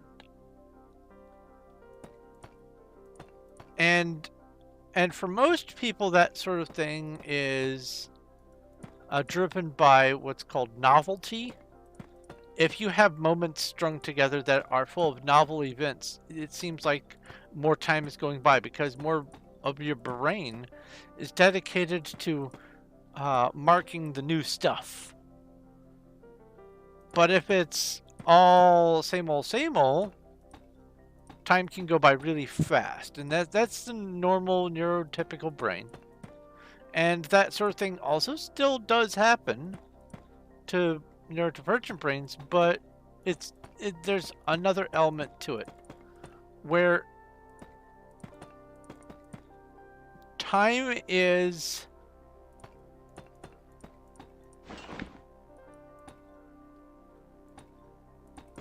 it's sort of alive. And it's treated like having a pet dog or something like that. Or more to the point, it's treated like visiting a friend who has a pet, like a golden retriever. Time is just this silly, goofy thing that you can sort of interact with, and either sometimes it's asleep, sometimes it's playful, sometimes it's hungry, sometimes it's getting in trouble, but it's like time takes on a life of its own, and it is hard to understand it because it is uncontrollable and immutable.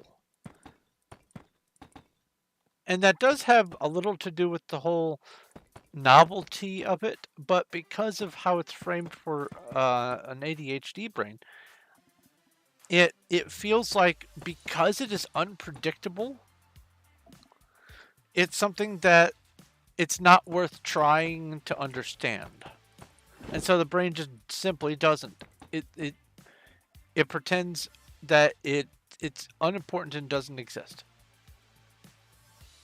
And you can have the logical part of your brain going, all right, I know I have to do this by this time. Here's my deadline. And then the rest of your brain is going, la da da da da da da. Time doesn't matter. Deadline schmedline. We're going to learn about Uruguay.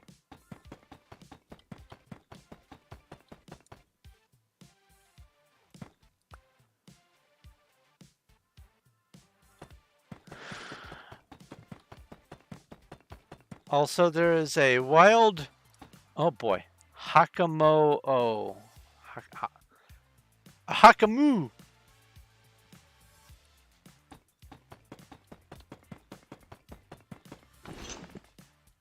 In Twitch chat.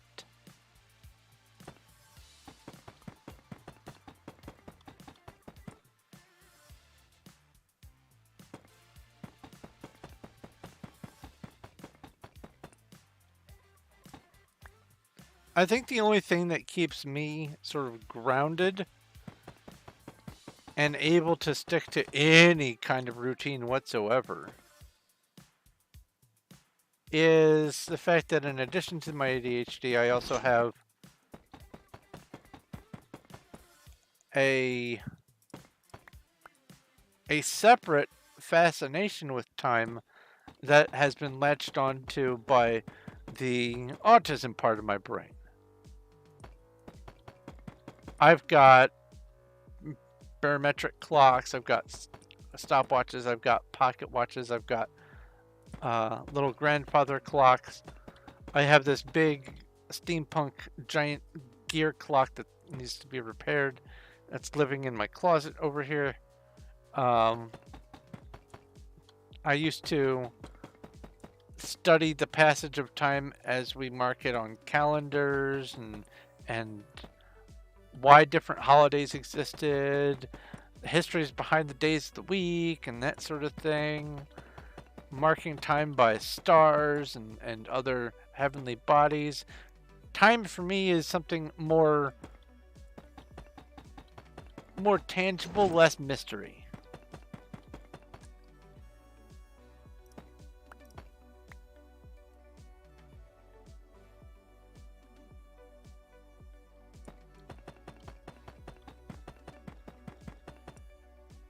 Otherwise, I would still be having a hard time with time.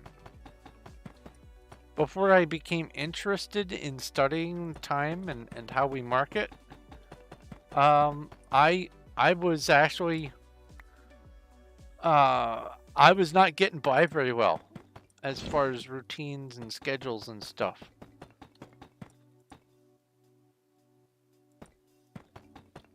It got to the point where I had to just say, all right, I pretend I have work every day. And then if I don't have work on a day when I show up and no one's in the parking lot, I'll know that it's the weekend. That's literally how my life ran.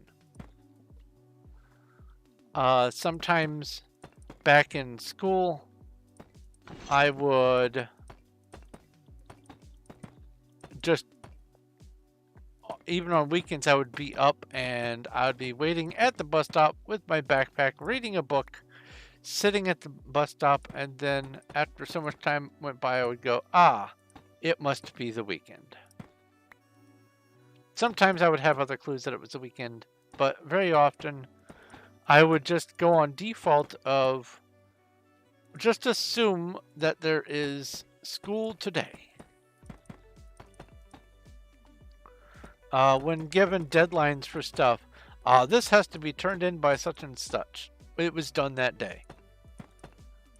Because I learned also early on that if I didn't do it immediately, it would get shuffled into the back of my mind and I would never finish the project on time. And if it wasn't something that I could get done that day, it was started that day. That way it was at the forefront of my attention, and I would spend all of the rest of my downtime working on it until it was done, so that I could just say, aha, it's done, it's filed away. And I even had a couple teachers where I said, all right, it needs to be turned in by such and such day. Can we turn it in early? That way, I didn't have to worry about accidentally forgetting it on turn-in day. The problem with neurodivergent brains is whether through mechanisms or systems or in some cases medication, we have to make things happen differently with our lives to be able to even appear functional.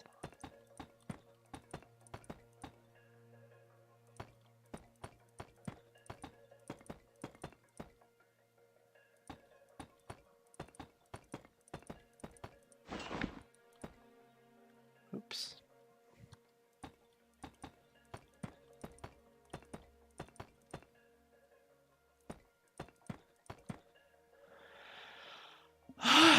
Okay.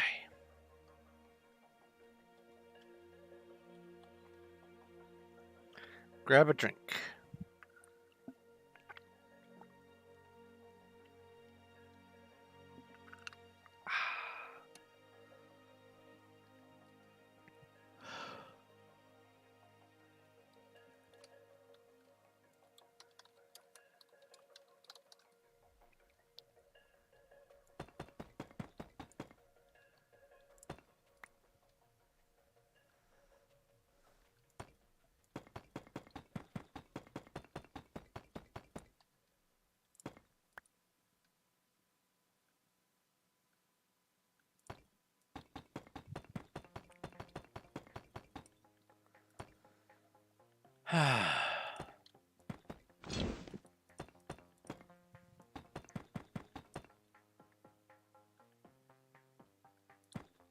So, when I went shopping this last time, there were cookies and snacks and everything else all over the place in preparation for the next Saints' Day. The last one was on the 14th. It was Valentine. This next month is St. Patrick. And everything is green. I and green food dye do not get along well.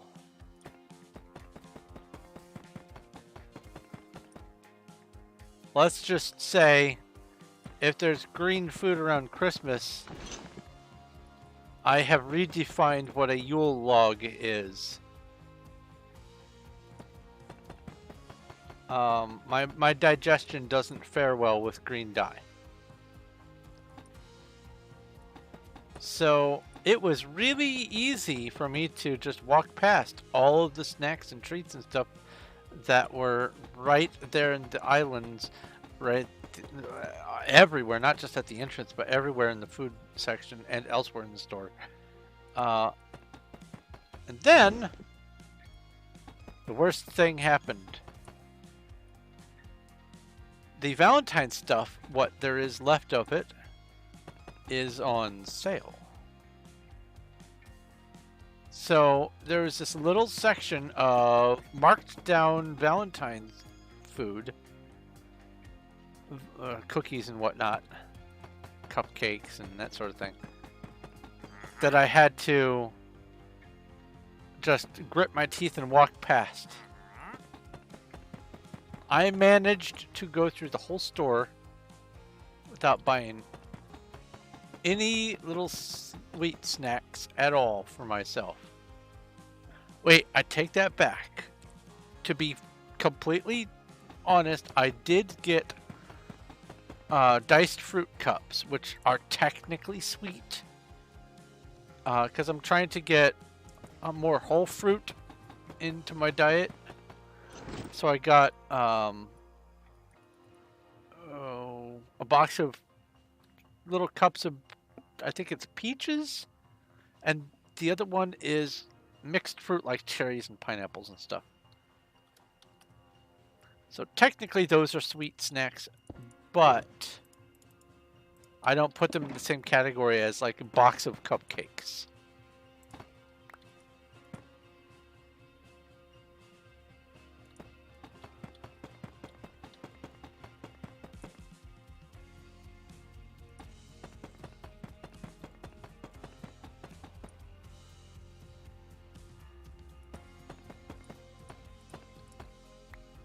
Oops.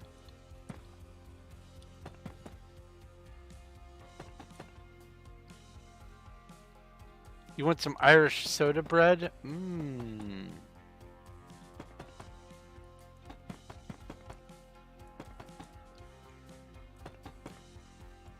You know, you should put Pop Rocks on soda bread, that way it fizzes.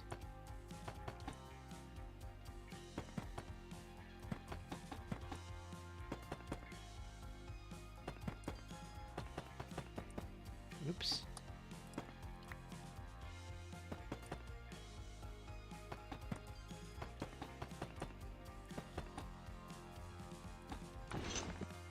I haven't had Pop Rocks in a long time. I need to hunt down Pop Rocks. That's a nice, rewarding mouthfeel candy. I used to do what was it wasn't fireballs, it was atomic warheads. I used to put in Pop Rocks and atomic warheads at the same time and just enjoy the whole experience.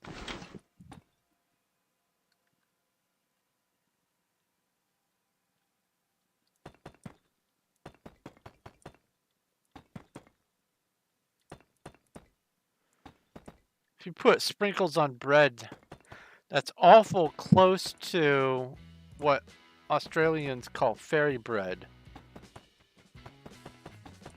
They put on the multicolored sprinkles on a slice of bread. Bread and butter, I think.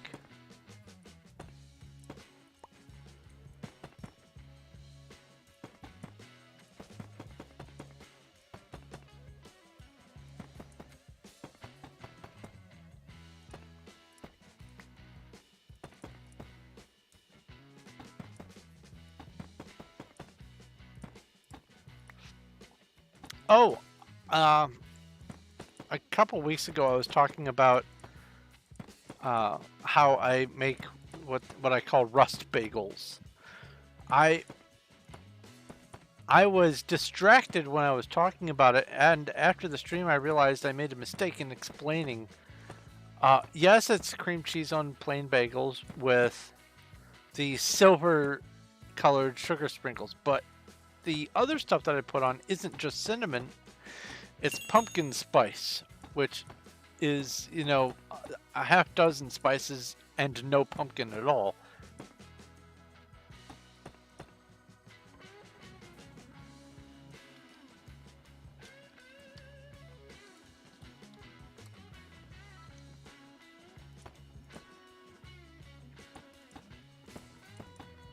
But my idea for making the rust bagels came from discovering fairy bread.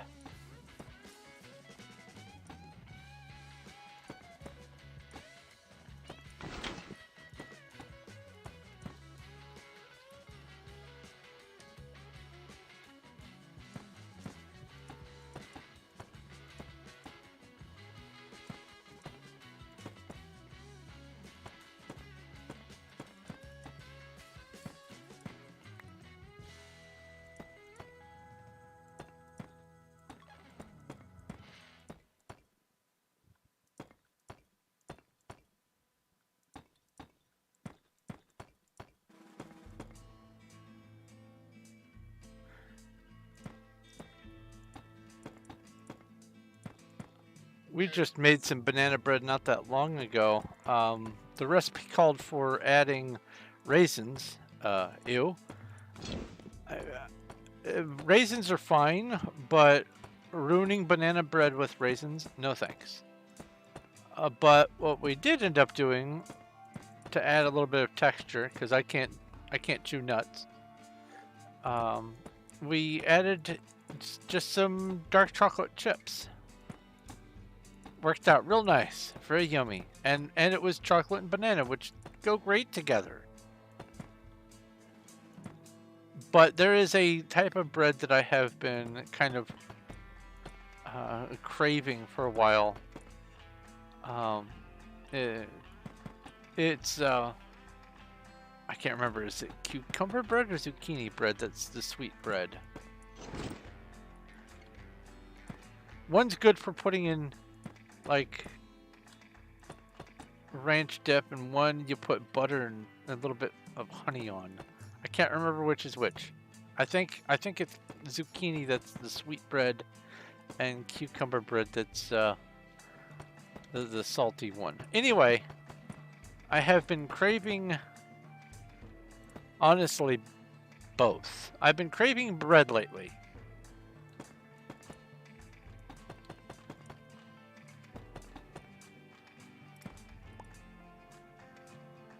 Cinnamon bread is great with raisins, yes. Cinnamon rolls with raisins are hit or miss. It depends on the recipe, honestly. I've had some fantastic cinnamon bread or cinnamon rolls with raisins, and I've had some cinnamon rolls that already they weren't good, and because of something about the not goodness of them, the raisins were even worse. Like finding a cookie and thinking that it's a chocolate chip cookie, and biting into it and discovering it's an oatmeal raisin cookie, or even just a normal cookie with raisins, which is even more of a lie.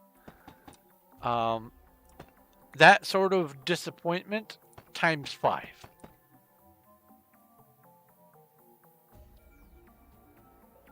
And no one caught the XU Gesundheit.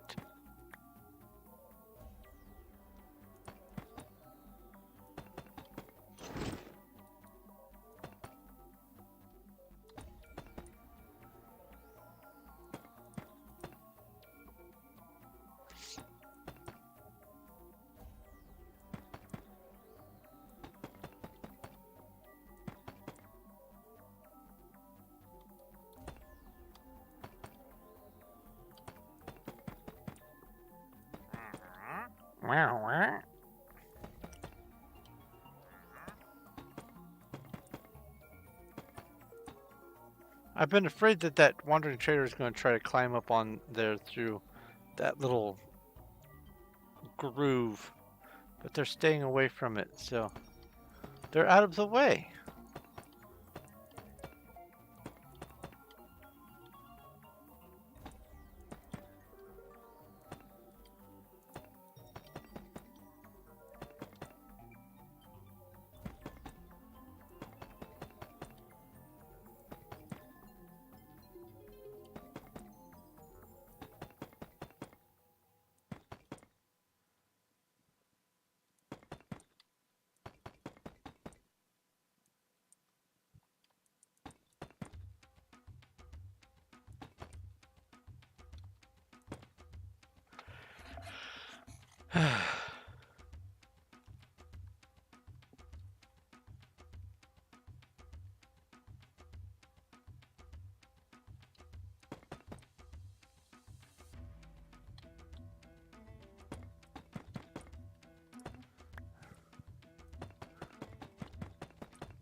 Also, Naki, when you said, I have redefined what a Yule log is, sounds vaguely threatening, what went through my mind was Darth Vader saying it and saying, pray I do not redefine it again.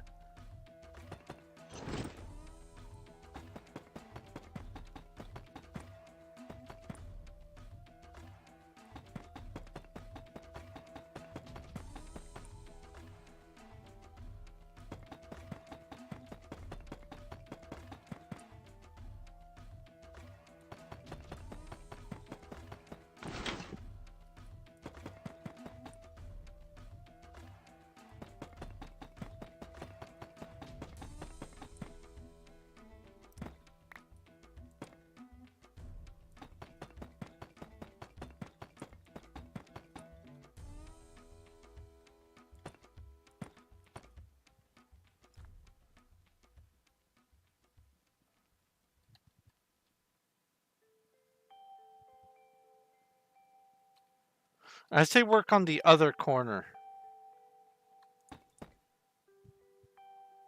Cuddles. We're over here. Yeah, after you're done with this corner here, I would go over to this one, because connecting it over doesn't do any good anyway. What would you be doing? Putting a lid across the top? I would say build up the 2 corners and then work upward.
But yeah, on Starbound, which I'm potentially going to start streaming maybe tomorrow early in the afternoon, maybe between like 3:30 and 5 or something like that.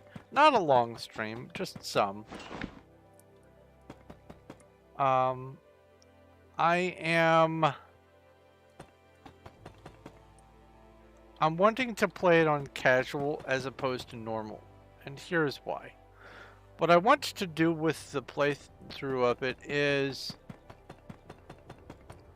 as is wont to happen for my stuff, I want to do planet-sized projects. And what I have learned from playing recently on normal difficulty is that if I stand there and try to craft glass, because you have to stay in the inventory. If I want to craft glass at, say, the volume that I'm going to need it for things, I'm going to have to stop crafting and interrupt it with eating. And then get back to crafting and then eat again and then craft again. Crafting a full inventory of sand into glass is very time consuming. I have twice now, I have starved to death by trying to craft some glass. Because I wasn't really paying attention to the tick down of the hunger. And it just came back and bit me. So in order to avoid that, because I want to be doing large projects, I'm going to be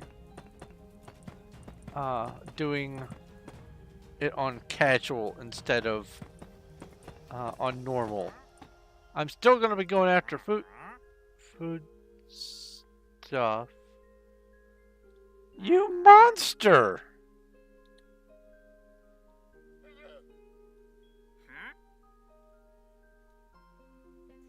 What are you doing to that llama?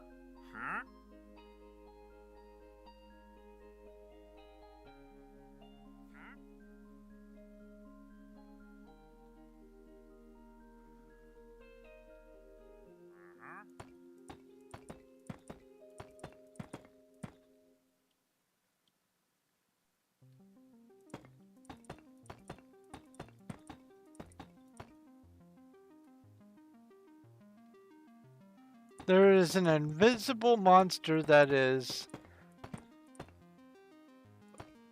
holding a llama on a leash, and the llama is stuck several blocks down.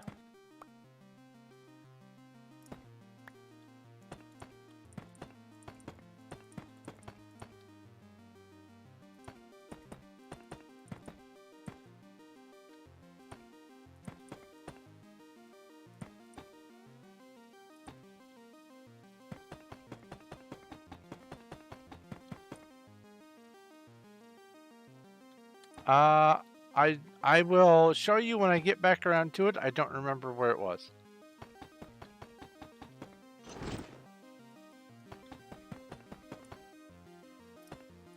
I think it was over there, maybe.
Here we go.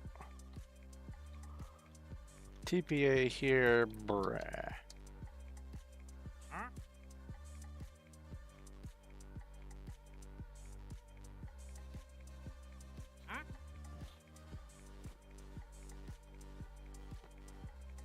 Over here, there is a llama dangling under the cubes. You can probably see its feet. Right under you. Look through the hole down straight through here. You can see the llama with an invisible trader.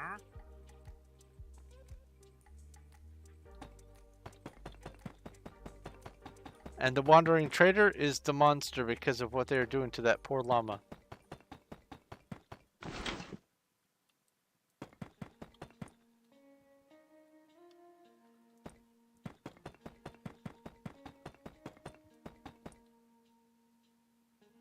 Well, of course not. It's in my claim.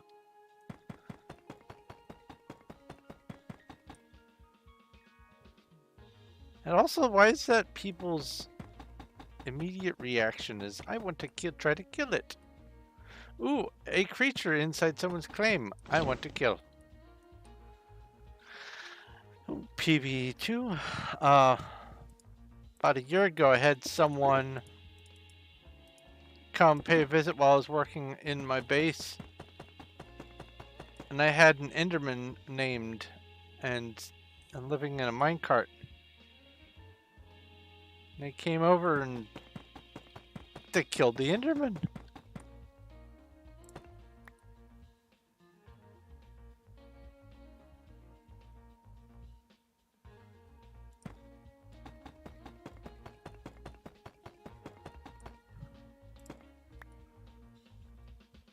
Well, no, they didn't have to be hacking. Here's what they probably did. The damage from explosions, it will go from unclaimed to claimed for creatures.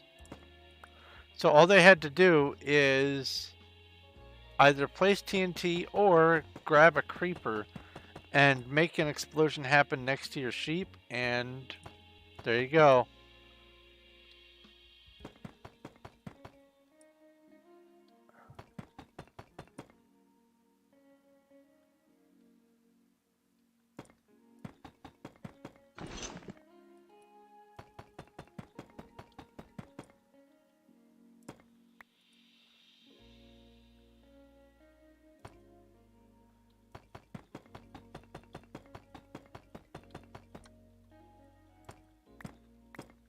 And it is more likely that they used creeper anyway, because in order for TNT to even work, they have to make a claim themselves and then turn on claim explosions in that claim, and then they can use TNT. But if they do that, then there would also be explosion damage. Or wait, can you actually light TNT in a claim even if it isn't turn on claim explosions? Maybe you can. Maybe you can still get the boom, just not the breakage.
Okay.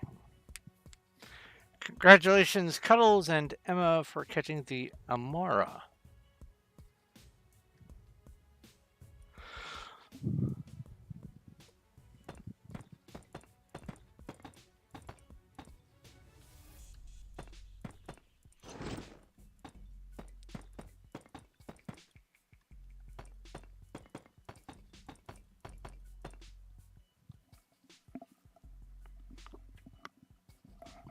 Ah. Ooh. Neck poppy goodness. All right.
So usually before I do my stream,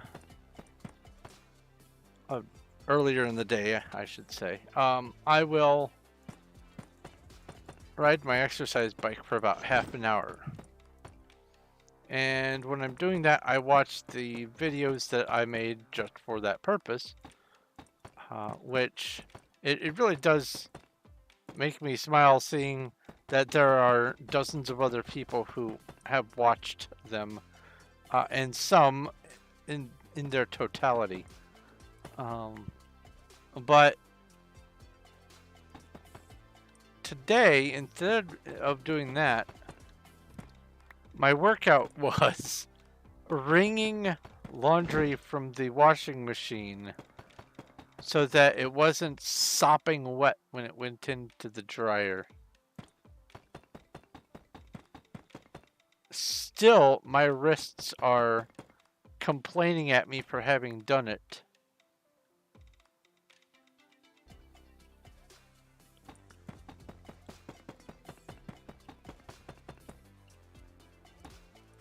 And granted, if it was something that I did all the time, I would be used to it, but it's not, so I'm not.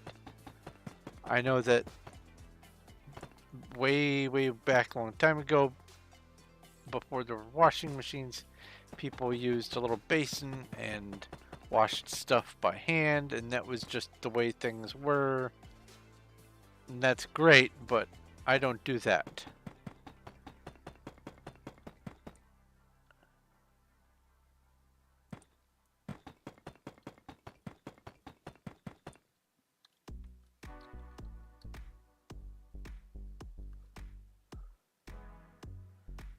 Oh, the one that I hurt? Oh, yeah. Oh, absolutely. It has probably let off a good pop about 10 times since I started streaming. It's the keyboard hand, and the wrist is very stiff today. But I had to do it, otherwise everything was just going to stay soaking.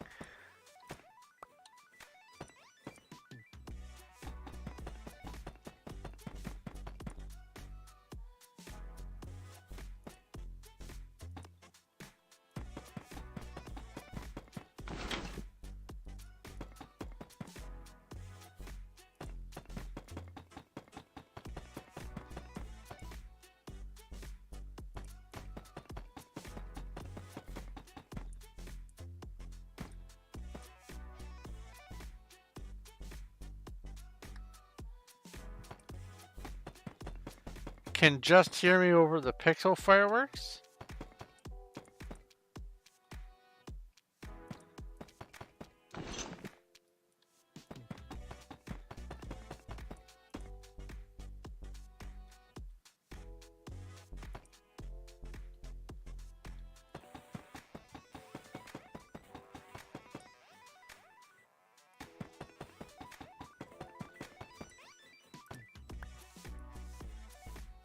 Ah.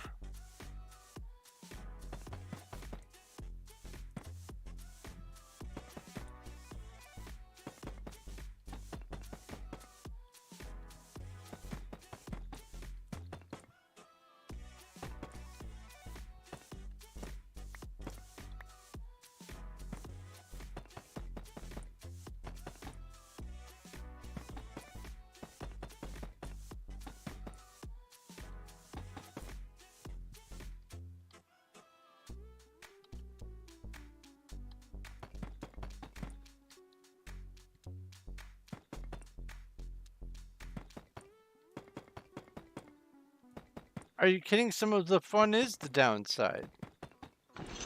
Some of the fun is being able to smell the fireworks. Mmm, sulfur.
Ow, there goes my wrist popping again. Let's see here.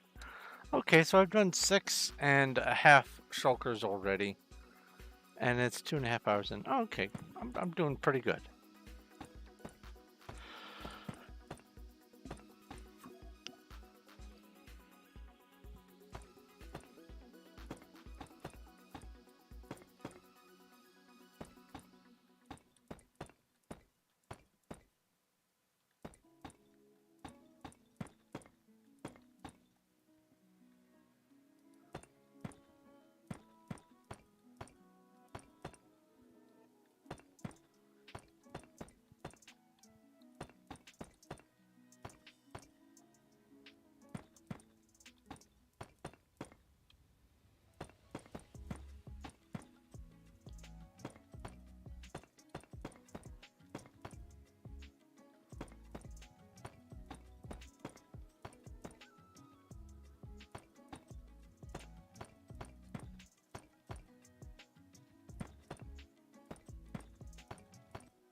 Speaking of pixel fireworks.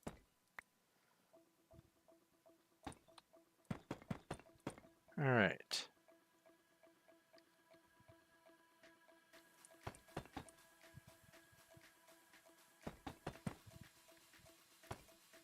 So you don't want sulfur smell in the house, huh? Well, that's not very adventurous of you.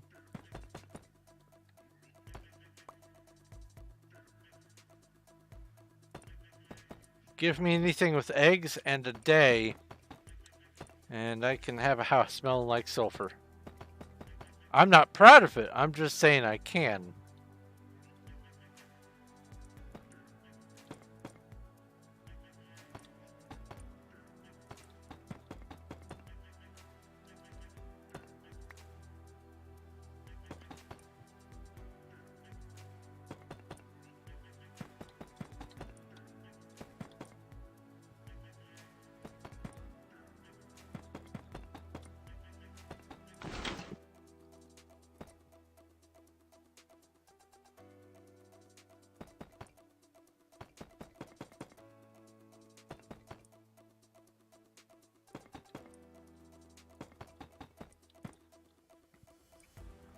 One of my other favorite parts about 4th of July is the interactive fireworks. Sparklers are great. The snakes are great too. But I like the ones where you shoot the bottle rocket off, it does its thing, and then this little dude in a parachute comes down. And you get to catch a parachute soldier, whatever. That's about the neatest thing.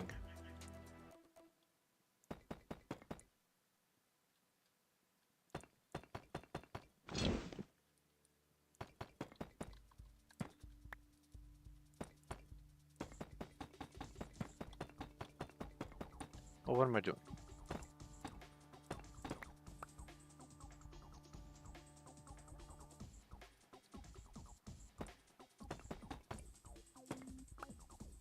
A wild tentacool has appeared in Twitch chat.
That's 7 shulkers done.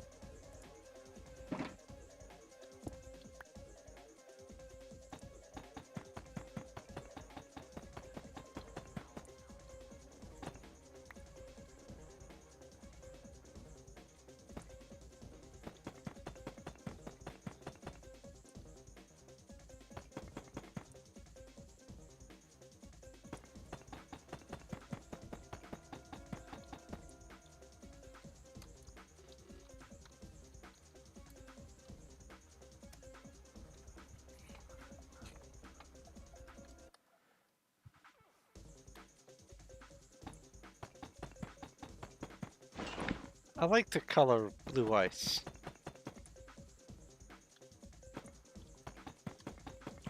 One blue ice is worth 81 ice.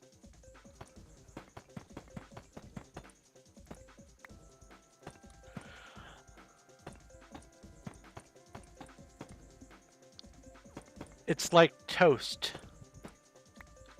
Uh-oh.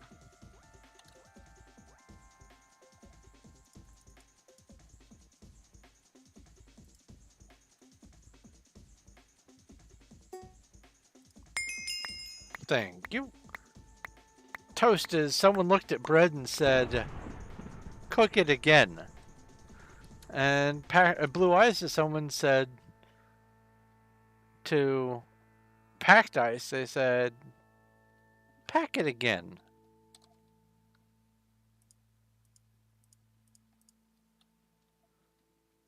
PV 6.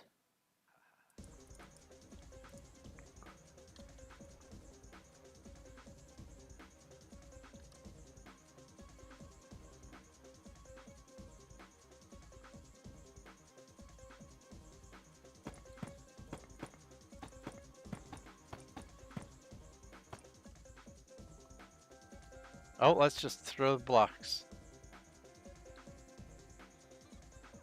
Wait, where's my pick?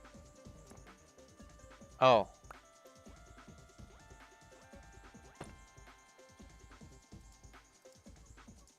It was just invisible. Okay, let's try this again. That was weird.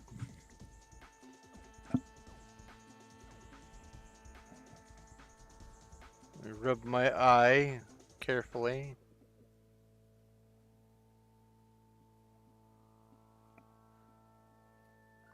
Grab a drink.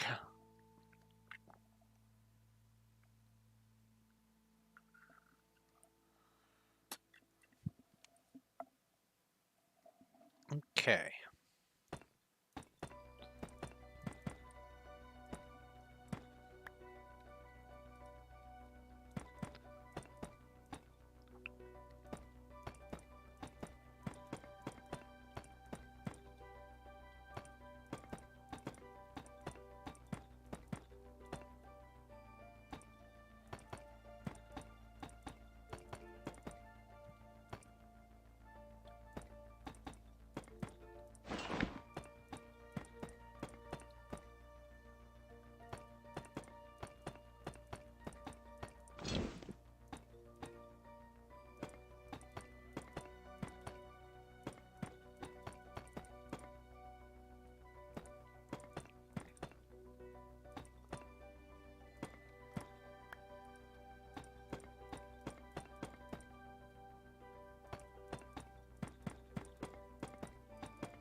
All right.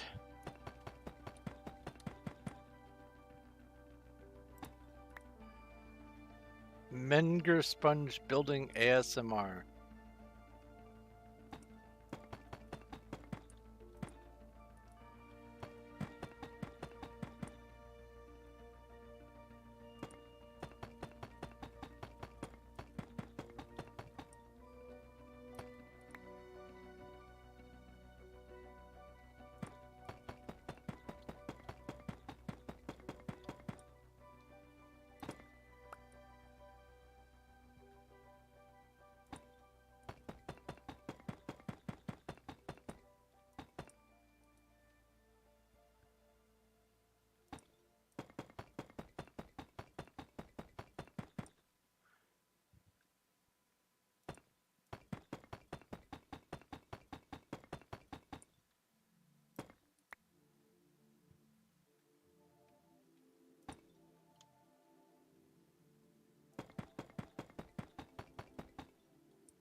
Why did I place it again?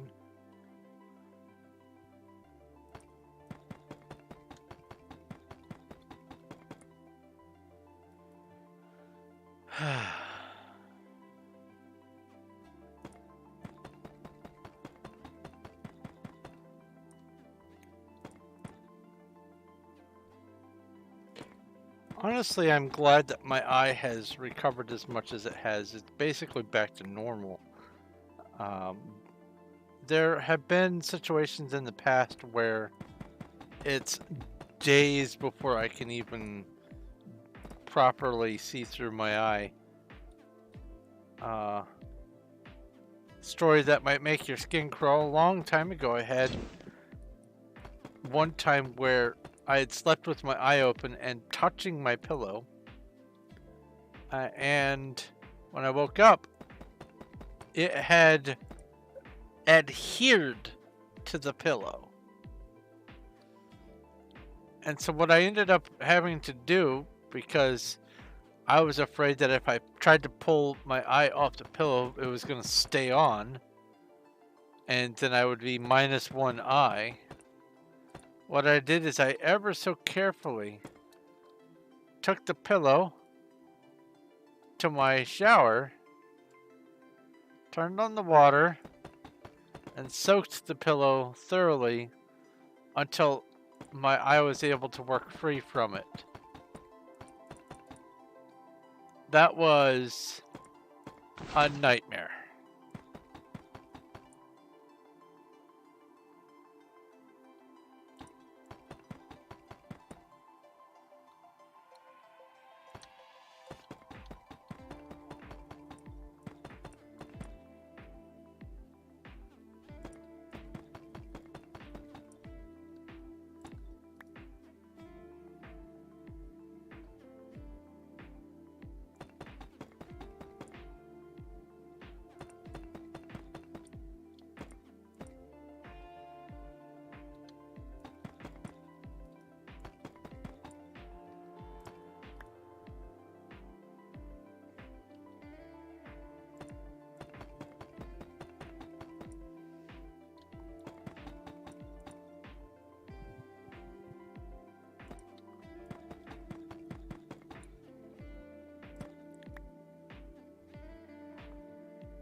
Okay.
I just realized I didn't even mention that I had finished level 12, or level 11, rather, and that I'm on level 12 right now.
A wild smoochum has appeared. That had better be something lips and mouth related.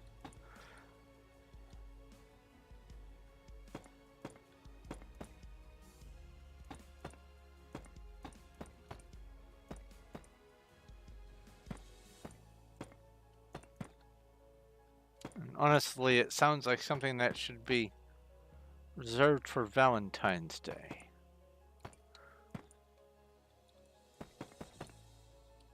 Which I found that the rewards for the Valentine's missions on Fallout Shelter were a little lackluster compared to some of the other holiday stuff we've gotten.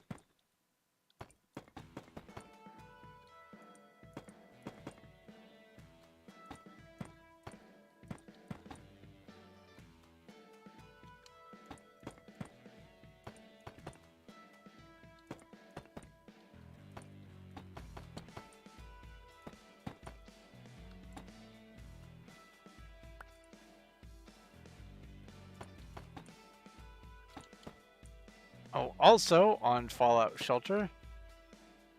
Oh, well, that's gone forever. I have over 100 dwellers.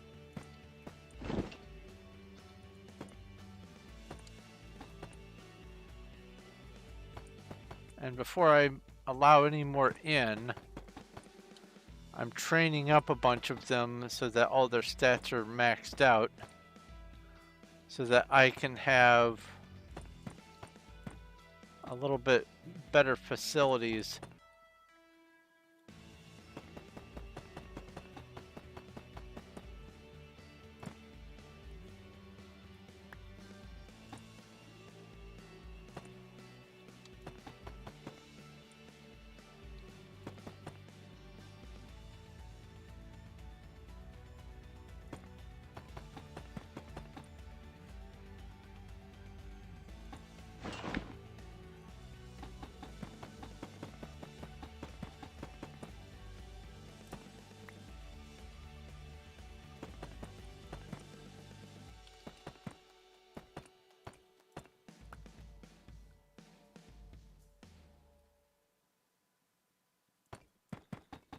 I think that because I am not living in that district, it would do me no good to vote.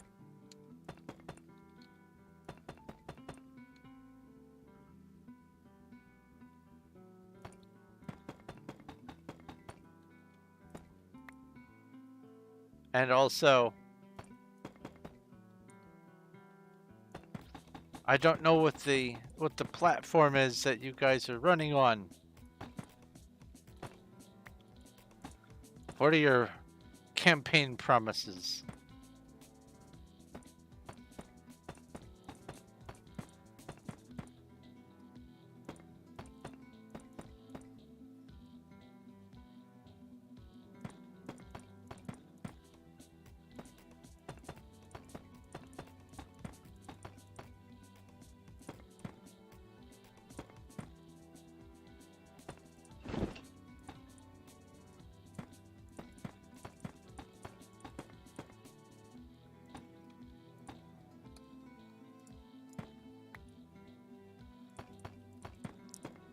Saw someone post something the other day, I think yesterday, that got a chuckle out of me.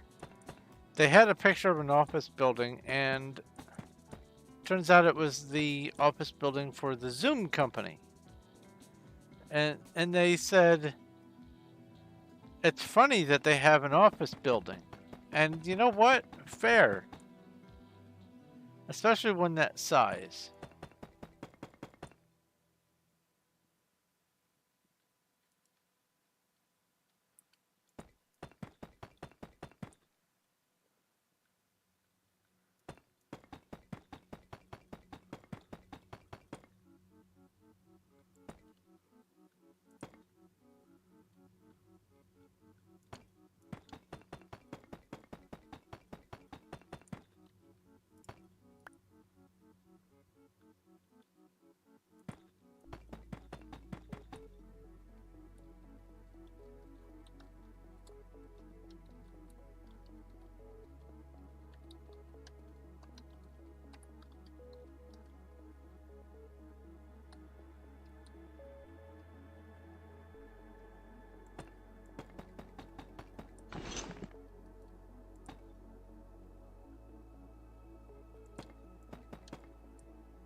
Oh, that's layer 12 completed. Awesome.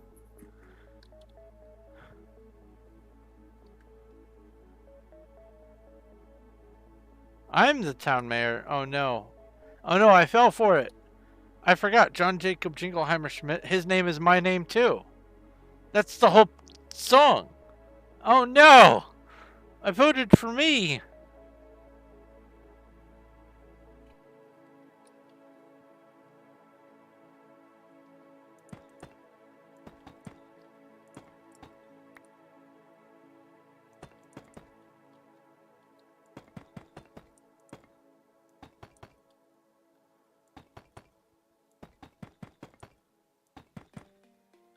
Man, that is so far down there already.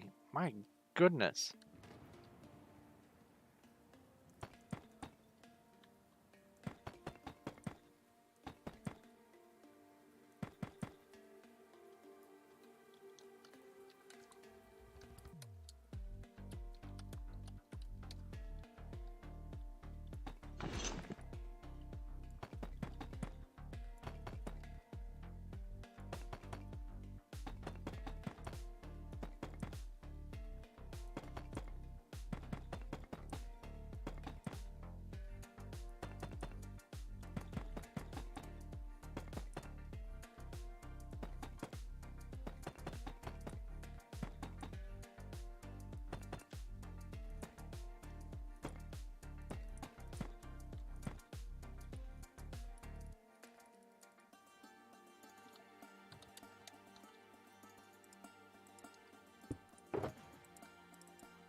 Oh, you're invisible.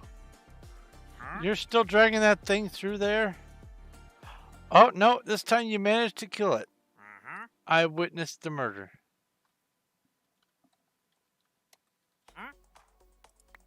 Don't you hurt me? You murdered that poor animal.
All right.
Don't talk to me, you murderer.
Okay, they need some obsidian. Top floor.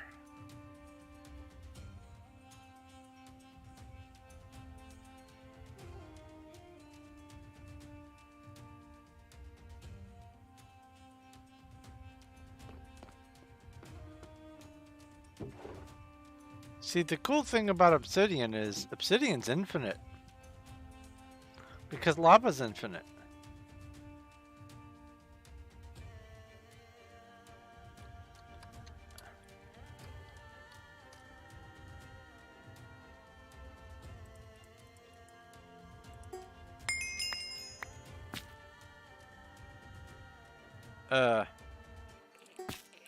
Okay.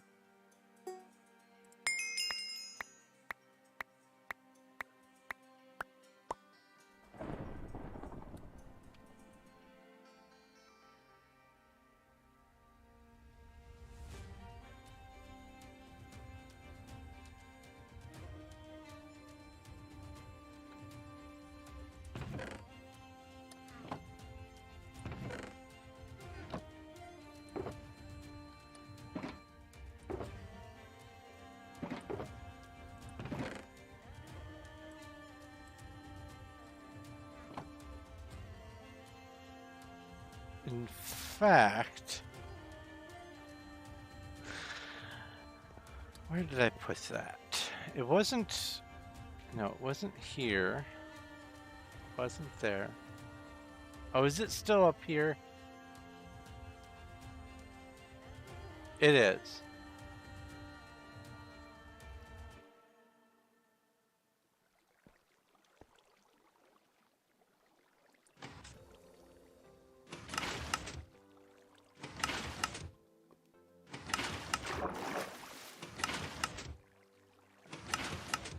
Oh.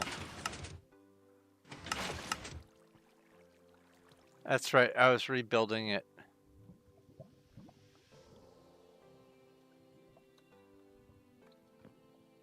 Oh, yeah, that's right. I gave up on it because it wasn't working with the server timing. I could get it to work perfectly on single player every time, but because of something to do with the server, it kept cross-wiring.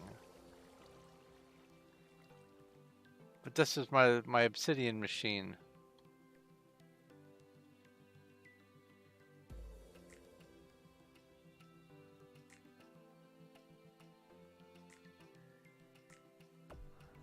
Anyway. What am I doing? Slash back.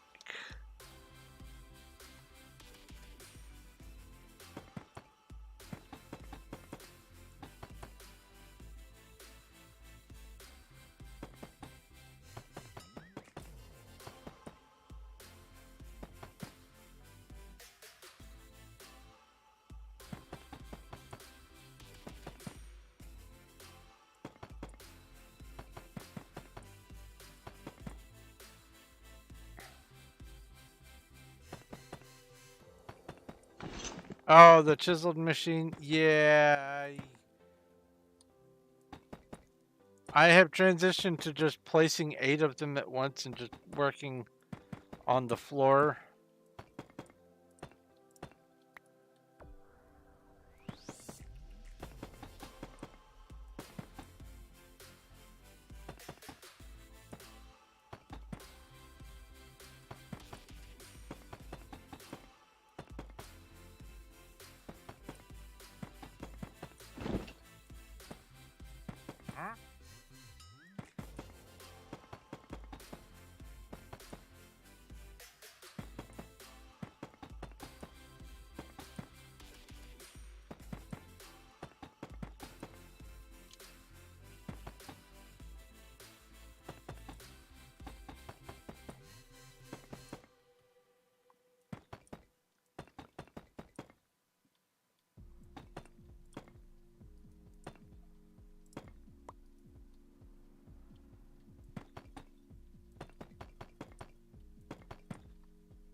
So when you ask planetary starbound or planetary development in Starbound, Naki,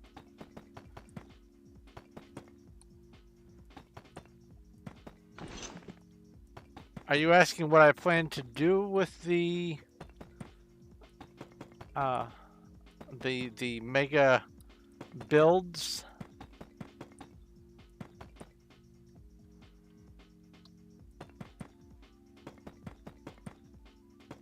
If so, one of the things that I am going to be doing is whatever planet I choose to make as my colony planet, the entire world, all the way around, is going to have effectively a glass dome around it.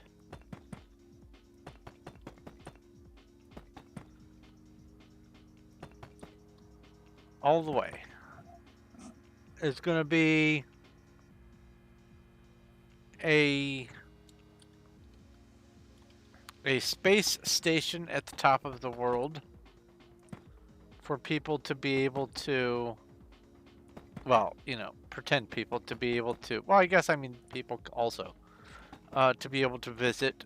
They arrive at the teleporter and or, from their ship. I'll have it in a mock-up of a basic player ship. And you just get out and you have access to the space station, and then from there it is an elevator ride down to the ground where I'm going to have lots of other stuff going on as well.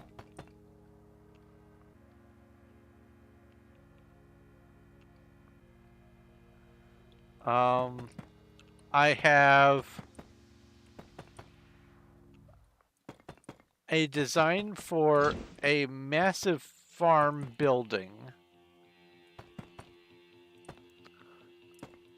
with each floor dedicated to one of the growable crops. There are 30 growable food crops for the land, 2 for water,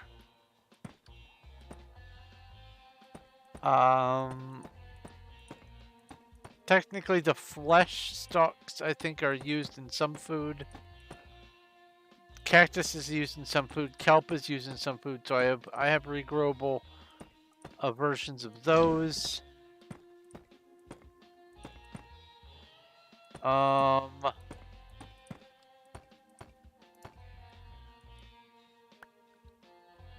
There are either 10 or 12 livestock. There's cotton, there's silk from silkworms, or silkworm moths or whatever, and I think that's it for the crops. And then there is the matter of all the variations of tree types.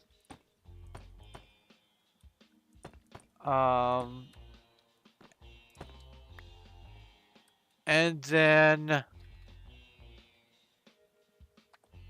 let's see here. Do I have any on me?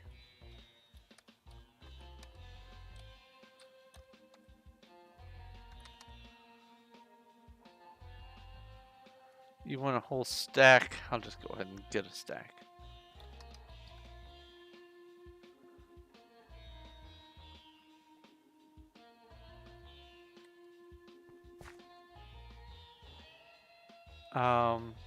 But then beyond the animals, I also want, or the plants and the regular animals, I also want to have sort of a zoo for all of the capturable things. The exotic zoo for the rare animals that you can capture and have as like battle pets or whatever. And then after that, I'm going to also need to have a place for all the displayable fish, and then the critters.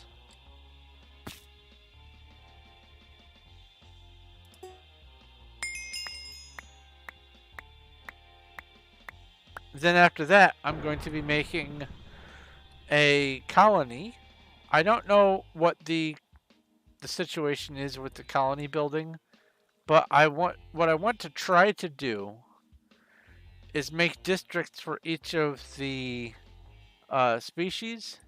So the avians, the glitch, the humans, everyone's going to get their own little district. If I can manage that. What am I doing? I'm back.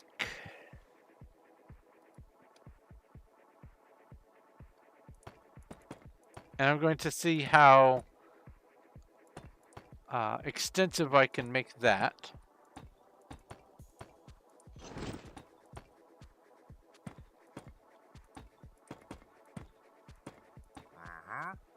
I don't know what's involved with the space station, but I need to set up a an actual proper space station.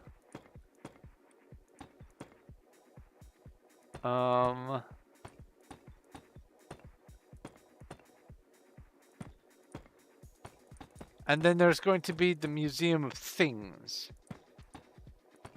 I don't think that you have a way to display items. Maybe you do. I don't remember.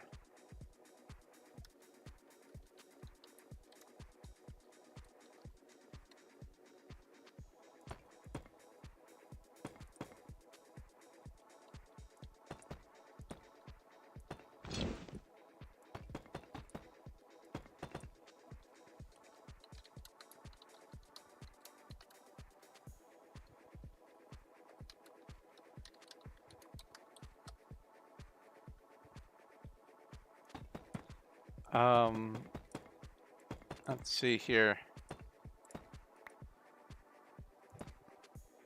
I don't think that you can leave vehicles out.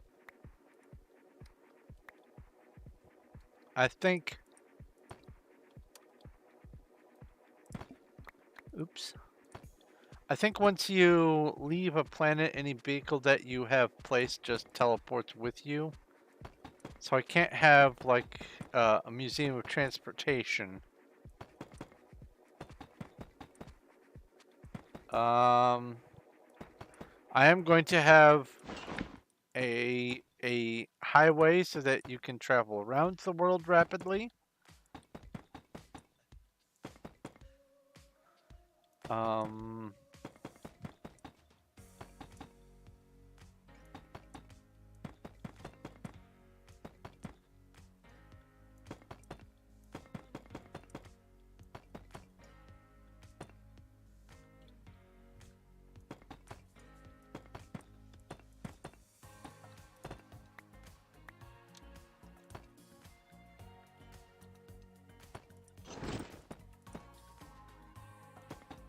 And then, sorry, I'm distracted. Then once I get all that sort of stuff set up, I'm also contemplating making, as part of the colony, or maybe on a separate planet, a colony just for people who join the game, like through people in my Discord, people in Patreon, or if, let's see here, do I have on the memberships on YouTube? I think one of the tiers, I think I have it set up so people can do play together or something like that for some of my multiplayer games.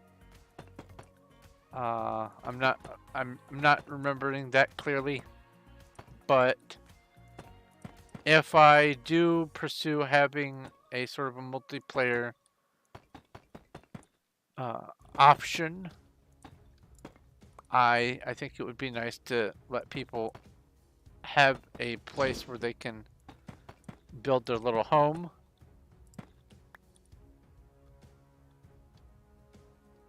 The only thing that concerns me about that is I have learned from experience that just by sheer numbers, eventually, if I do have people playing in my worlds, there are going to be some people who are going to cause issues. Like they'll go into the colony and say, haha, I'm going to blow all of this up or dig all this or whatever. There are some unpleasant elements that I have experienced in just doing stuff in games in general where people just are out to be a problem. And so my only concern about doing that is doing the multiplayer thing is no matter what I do, the coordinates for places that I visit are going to be visible. And those coordinates will be, no matter what character I play, they will be the same coordinates for every single character.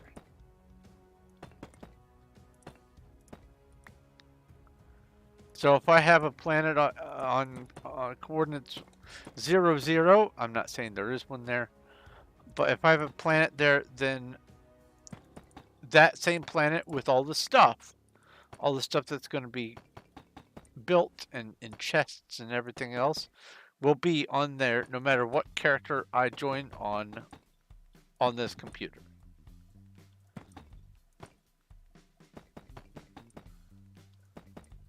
Now it's not like No Man's Sky where you can do something and it registers globally and people can just come visit one of your things, find you accidentally or on purpose. I have a friend who did some stuff on their planet, and even though there are either quadrillions or quintillions of possible stars, there's still just a random chance that someone's going to land close to where you start. And so I have a friend who didn't want to bother with I guess for lack of a better term, claiming. And so because they didn't, someone else came in and found their stuff and did so. So even on that situation, it would be annoying, but add to that people who are up to no good, and the concept of trying to do something large and important, at least important to me, and then giving someone the trust to be able to interact with it, it is hard to release that trust because of how many bad actors I have encountered in the past. So I'm not sure if I'm going to be opening up a public colony.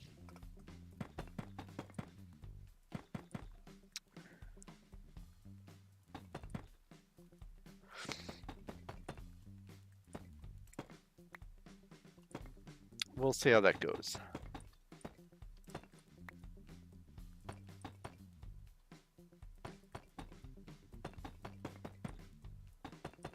I do know I want to potentially just allow people who are on my Patreon and stuff, and people who do the memberships or whatever. I do know I want them to be able to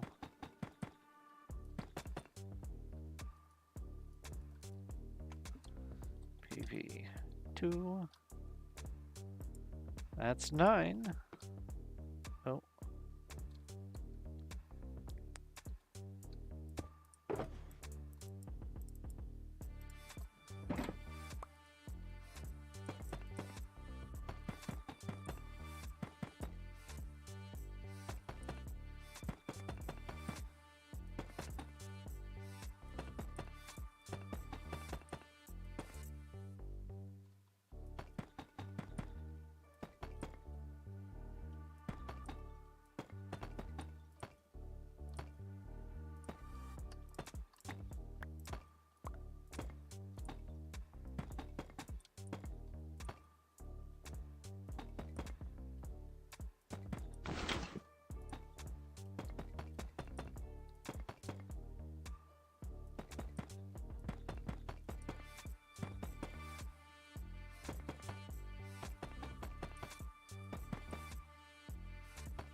Here.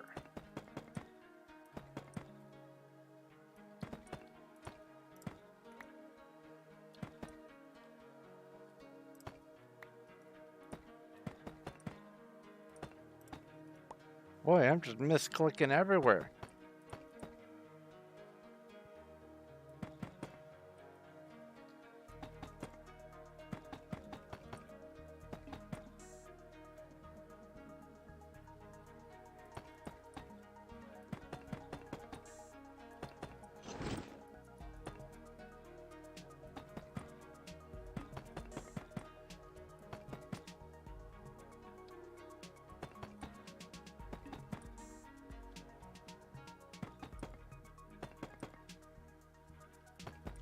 One of the things I enjoy about Starbound is the fact that the worlds wrap around. If you go off to the right, you will show back up where you started from the left, and vice versa. It all connects around. So, making a roadway that you can use to travel all the way around the world is absolutely viable.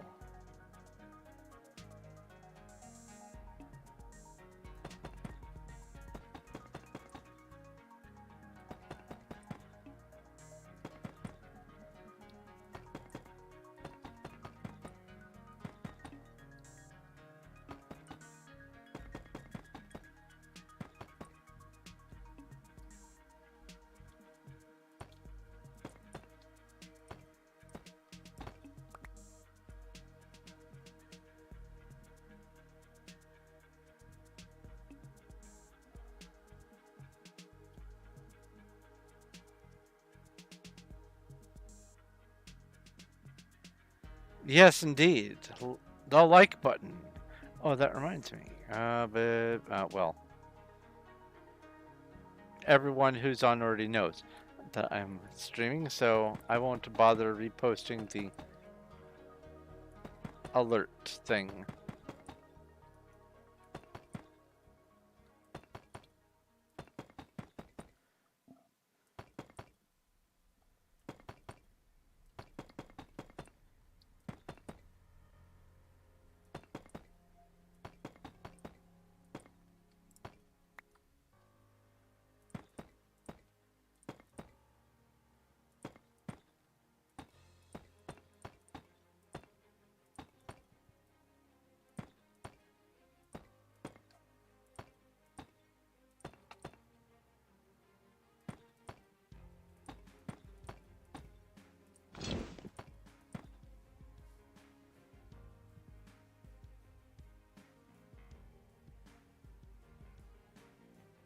It's already a perfect life form.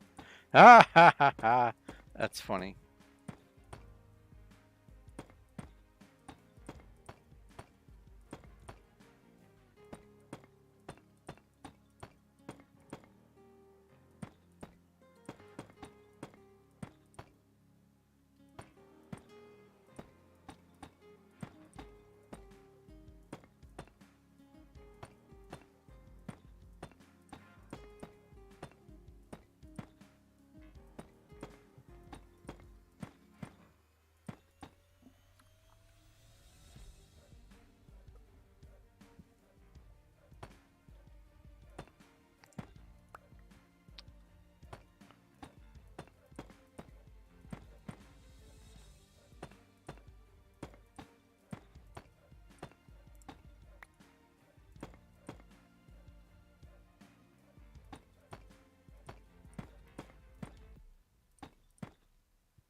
Staying ahead of you?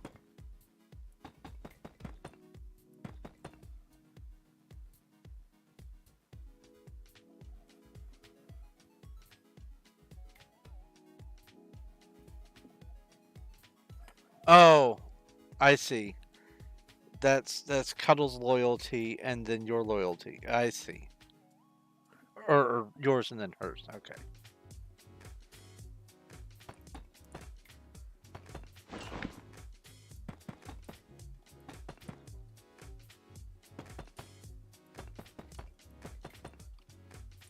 So your loyalty applies to all of your Pokemon, or how does that work?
Oh yeah, when I'm done with this stream, uh, depending on who is also streaming, I'm going to probably either raid Zarek.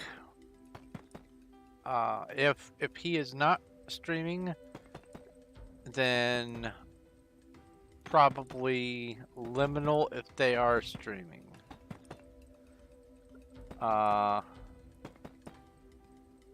Oops, I go this way.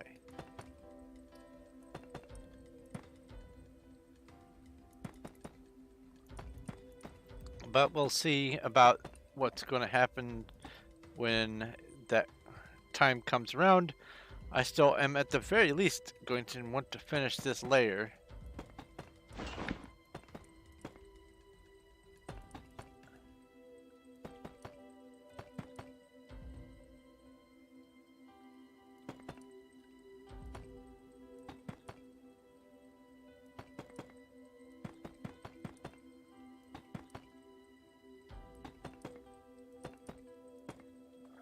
I know I don't want to do too terribly long of a stream today because, like I said earlier, my wrist is a little sore from wringing out laundry.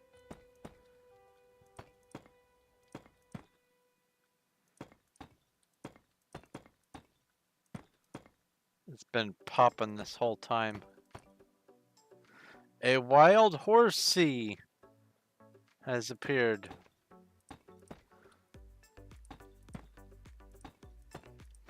Okay, so if a seahorse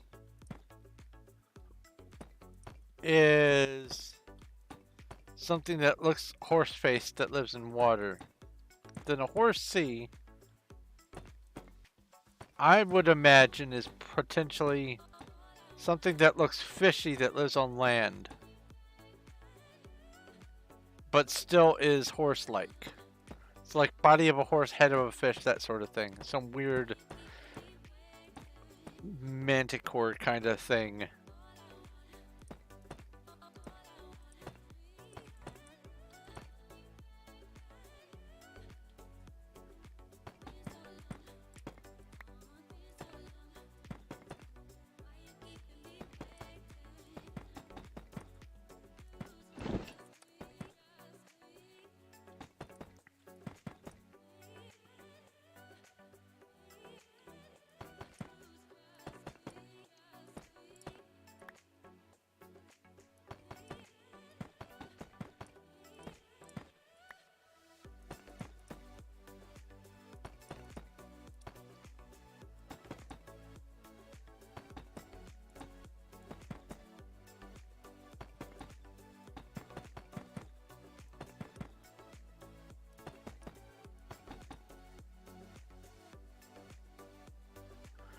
Congratulations on catching the horsey.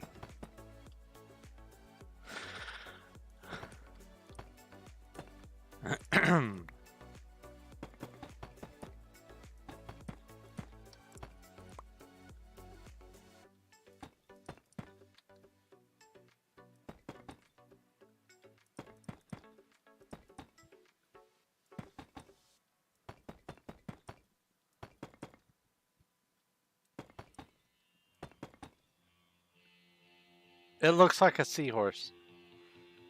Oh.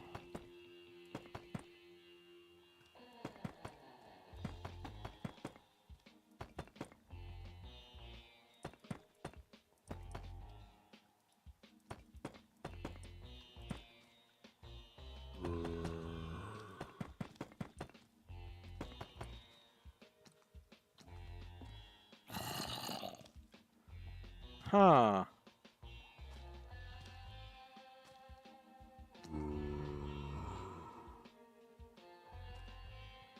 It's gonna be a while before I get any torches installed soon. Let's see here. After this, it'll be 3 more layers before torches come in, so stuff's gonna start spawning all over the place for a while.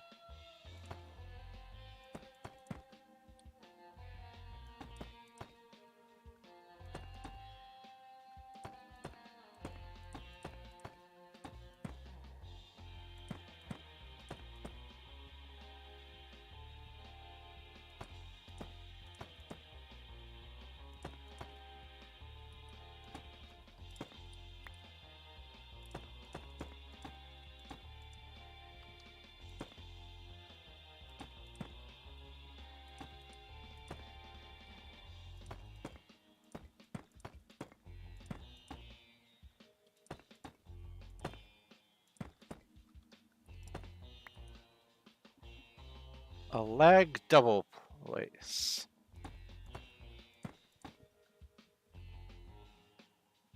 Oh, you have 2 questions. Skibidi toilet or cameraman alliance? Hmm.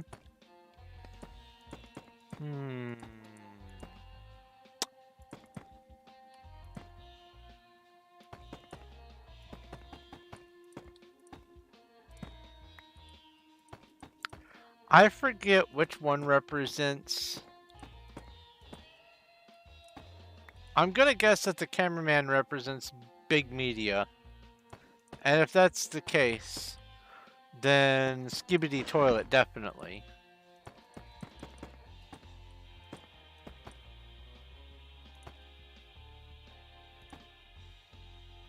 And your other question, Autobots or Decepticons? Definitely Autobots. And, well, not necessarily specifically Autobots as in like the vehicles, but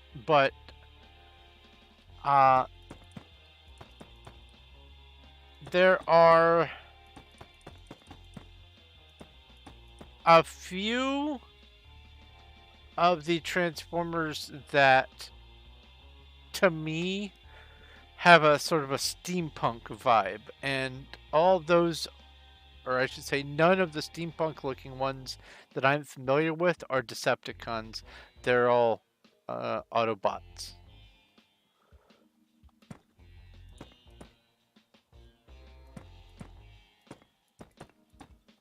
And I very much enjoy steampunk stuff.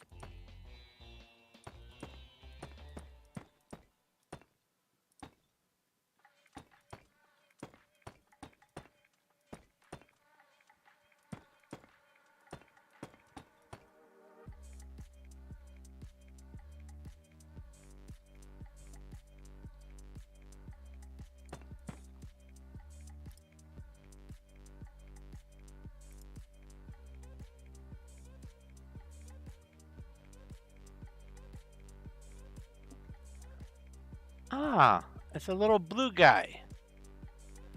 And it does very much resemble a seahorse. Did you know that seahorses, by the way, are interesting because of several reasons, but in this case, because it is basically the male who gives berth.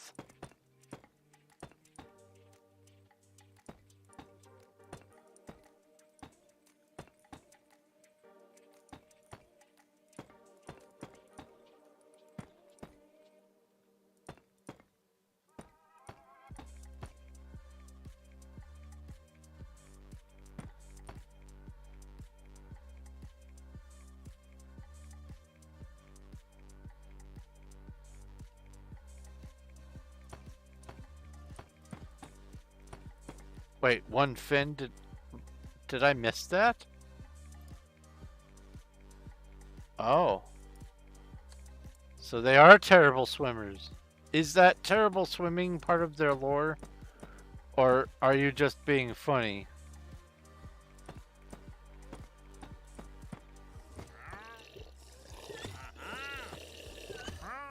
Still here, huh?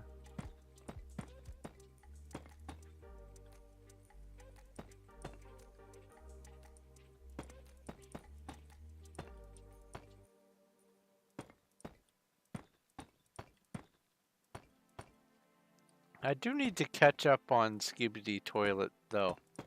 It has been a little while since I've watched it. And there has been more put out. There's been more Skibidi Toilet, and there's been more Red versus Blue. I need to catch up on both of those. Skibidi Toilet is, frankly, easier to catch up on, but harder to follow.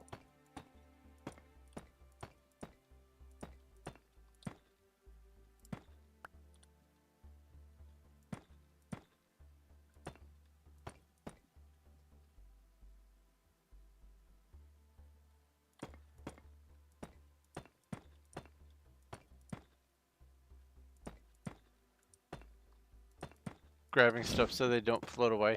That's actually kind of what real seahorses do.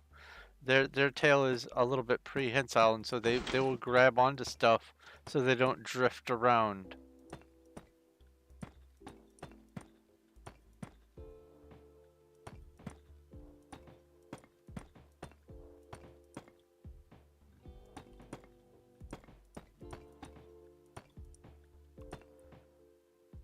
They're the tails remind me of that game of barrel monkeys, I think it's what it's called, where they all have these hands or arms or whatever that hook together.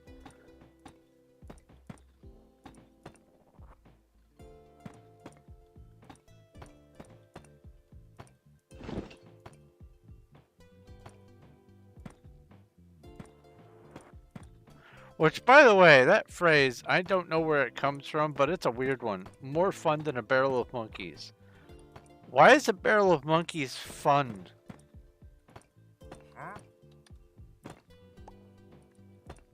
What's the qualifier there?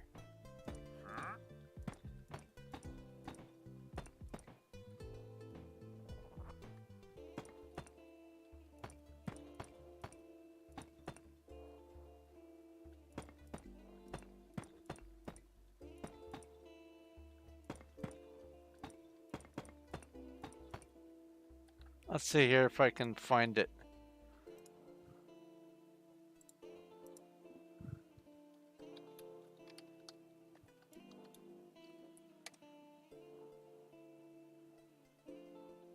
Images. Yeah, there we go.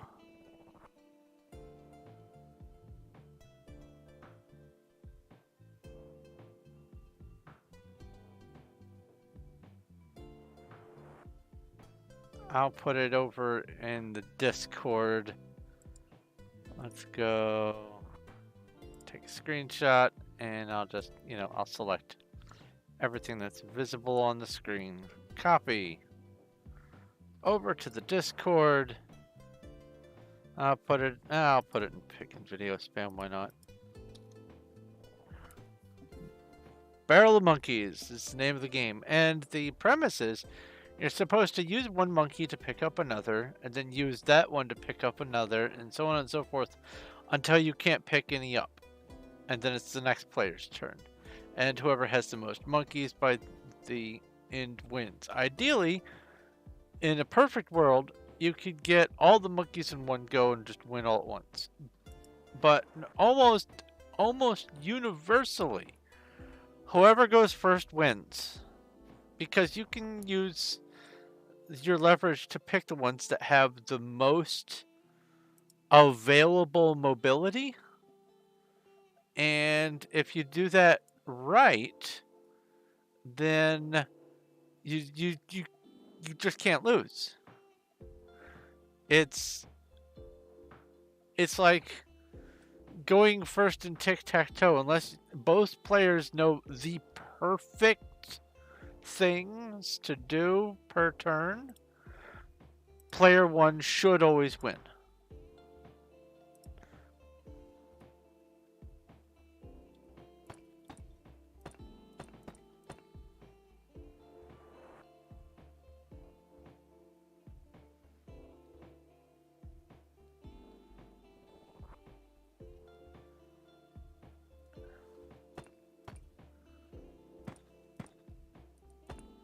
But there is also a phrase that says, more fun than a barrel of monkeys. You know what? Since I'm looking things up,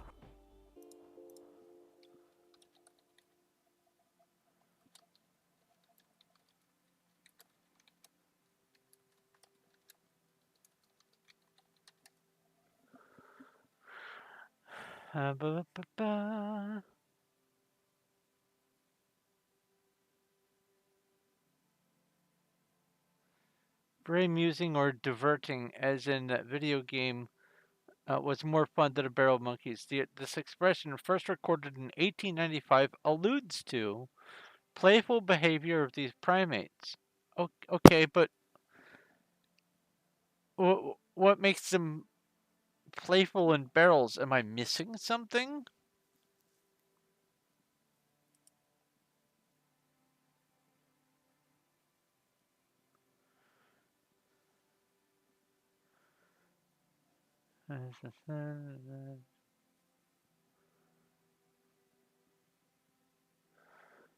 Maybe it has to do with those people that had the little pet monkeys. I don't know. I don't know. 1,000-yard PNG tuber stare of disappointment. It's not 1,000 yards. Oh, wait.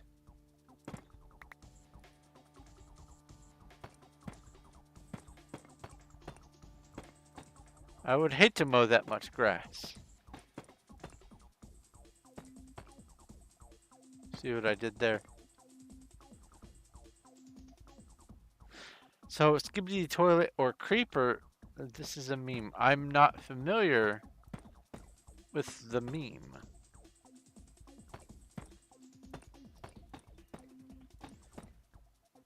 Does the Creeper have any special transformative power like Skibidi Toilet does?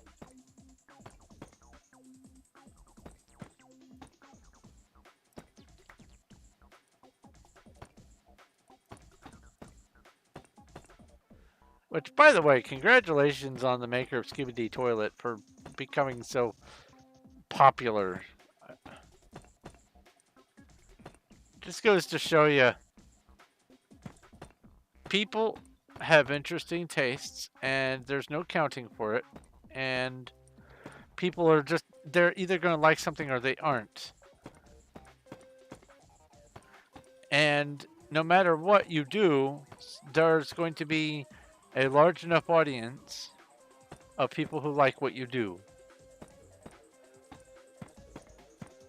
Now, some people get more visibility than others,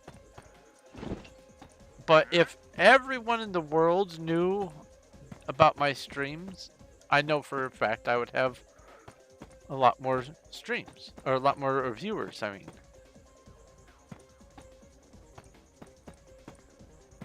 Niche though my stuff may be, there are plenty of people who enjoy it well enough, including the fine people whose eyes are on it right now.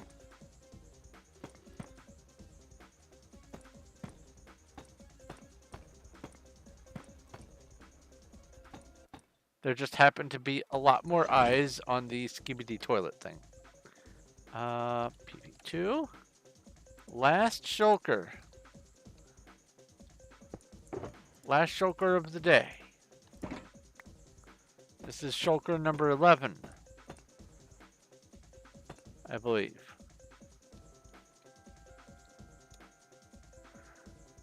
Six, 7, 8, 9, 10, 11, yes.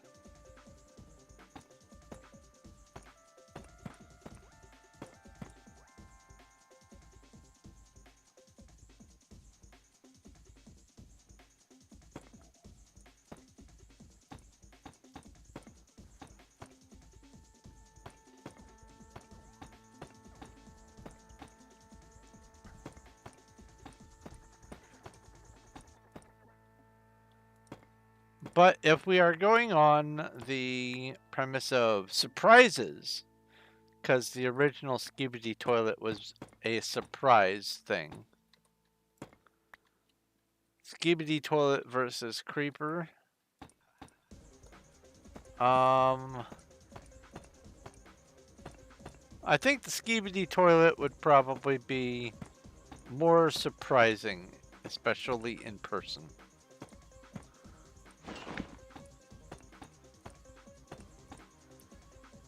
Because while it would be shocking to find this giant plant monster that explodes when it sees you to try to kill you so you can use your body to fuel the next generation of its plant growth, I think it would be more shocking still to go into like a Walmart bathroom and you're going in to do your business and all of a sudden this head pops out and goes skibidi at you. I think that would be much more shocking. Never heard of the toilet person.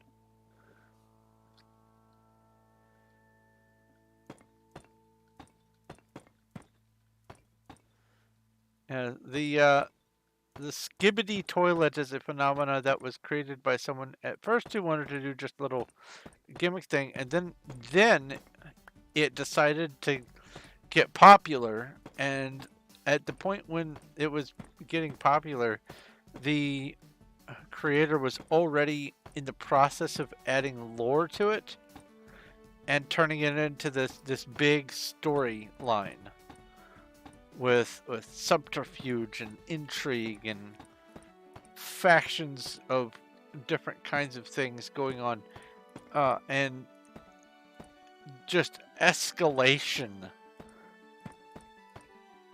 in this war between the media people and the skibidi people.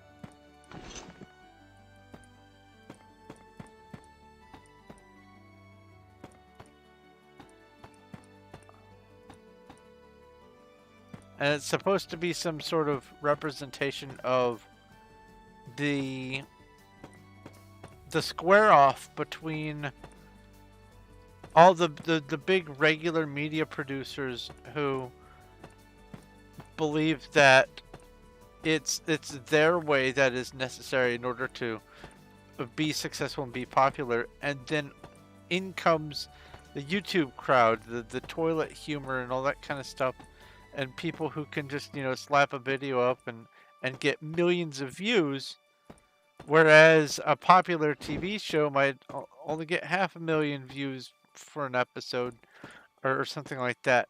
And the media people are like, hey, that's not fair. Let's stifle their creativity. And so it is a representation of that. But in its heart, it started off as just more internet bizarre absurdism humor. Which there's nothing wrong with absurdism. Absurdism is a very good and viable form of humor. It's not for everyone. but I think it has its place.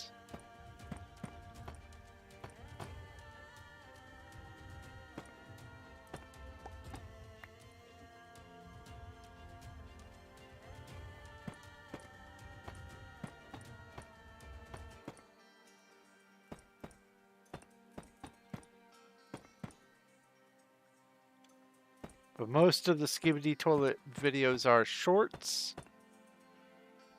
There are some compilations. And then there are some longer, I'll call them feature videos.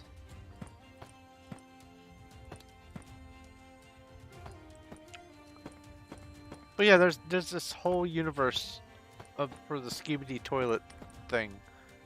Kind of neat. Ha! You shot yourself into a hole.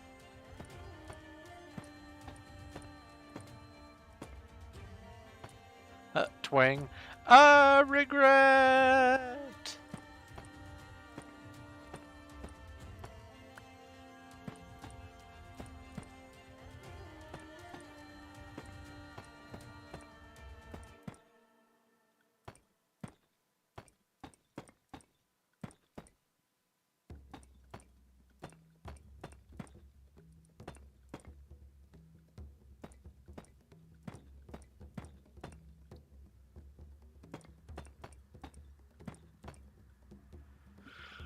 Ah, 4:12. 4 hours and 12 minutes on the stream so far.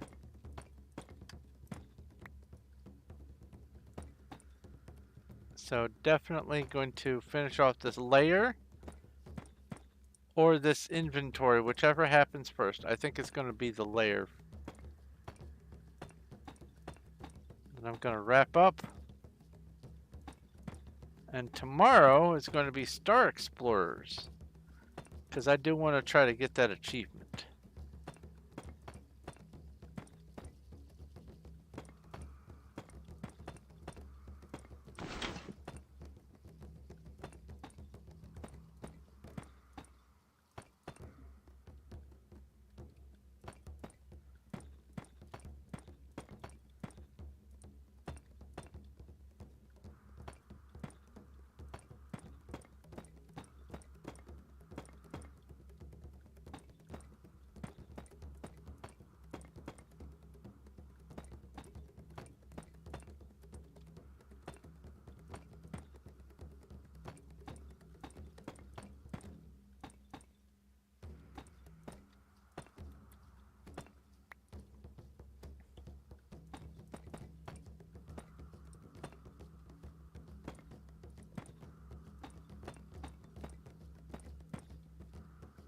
Oh, I just remembered something that I never managed to set time aside for between dealing with the washing machine and everything else this weekend.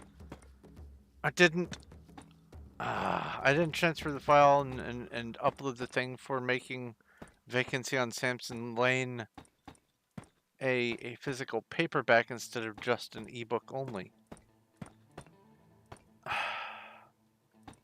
If I can do that tonight, I will try.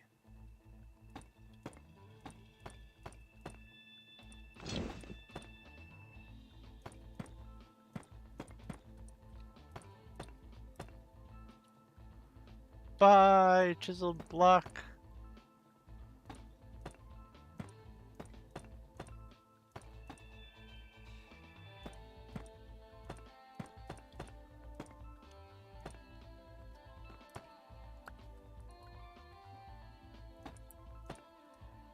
Really? Give me that.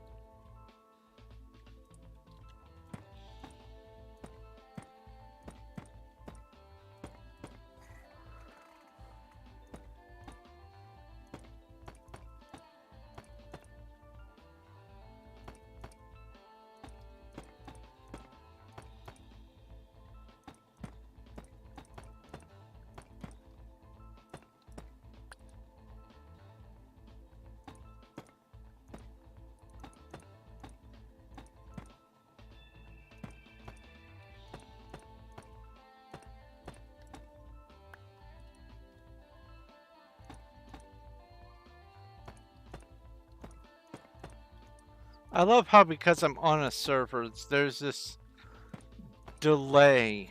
So I'll break a block and it'll go flying off in a direction. But it that's only client side that it looks like it's flown off in that direction.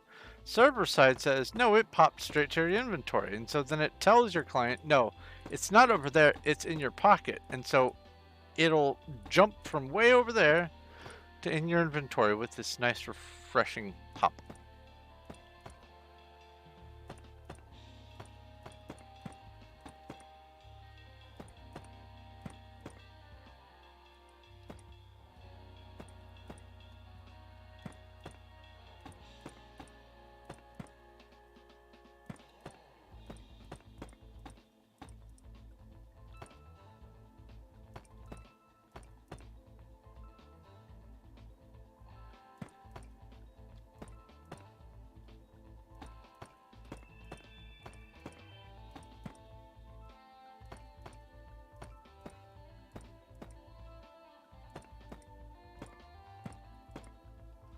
Almost done. Yeah, plenty of blocks.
You don't go there. A wild Tortuga has appeared in Twitch chat. And that will probably be the last one for tonight's stream. Because I do believe that's this layer complete. 10.5 shulkers worth done. Looking good.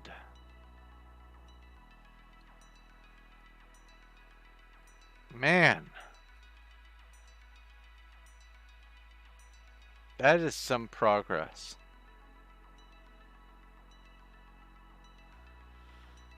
All right.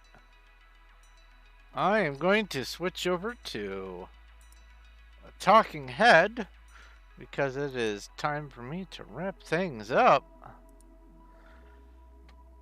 Productive day today. I am very happy with the progress.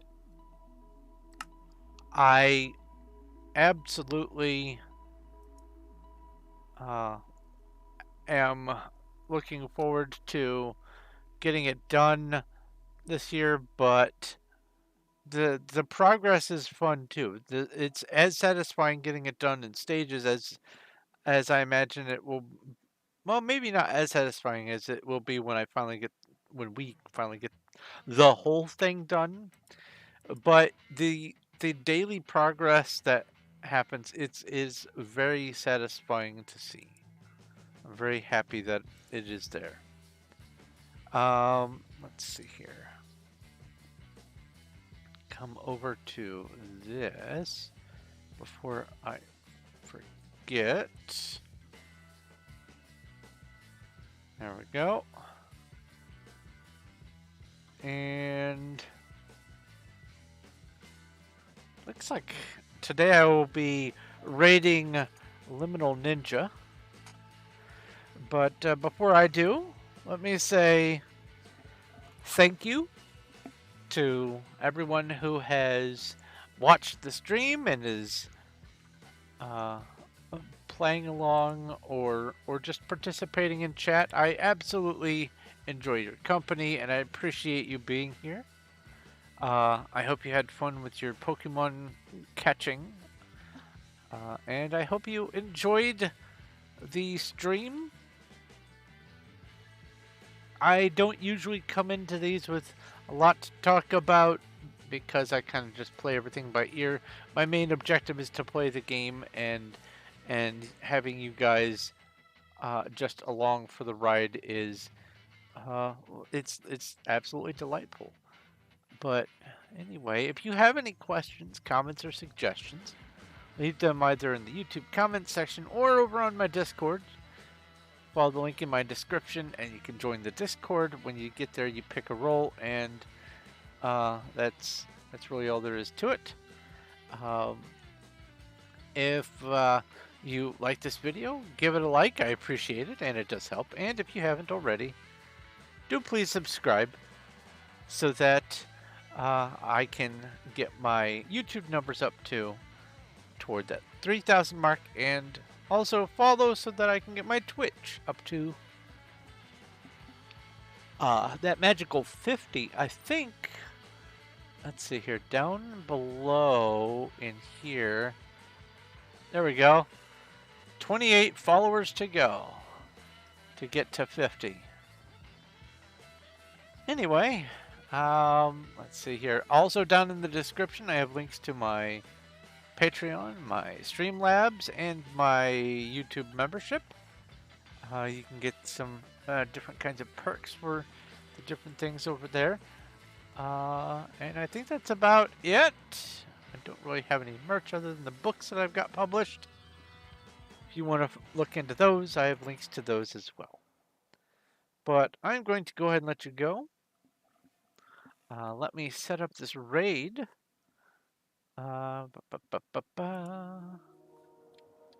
Raid liminal _ ninja. Actually, before I do that, let's set up the greeting, the raid message. Raid message is greetings, fellow space traveler. There we go. Liminal _ ninja. Alright, we'll be going over to Liminal Ninja, playing Apex Legends, probably. Just chilling. But I don't know, I don't have it up. I don't want to start the sound from someone else's stream before I end mine, so it'll be a little bit of a surprise to see how they play Apex Legends, but it's one of those PvP games. Anyway, I will go ahead and let you go. Thank you very much for watching. This has been Thorn of Night, playing Minecraft on the Performium Wild SMP at mc.performium.net. And I will talk to you later.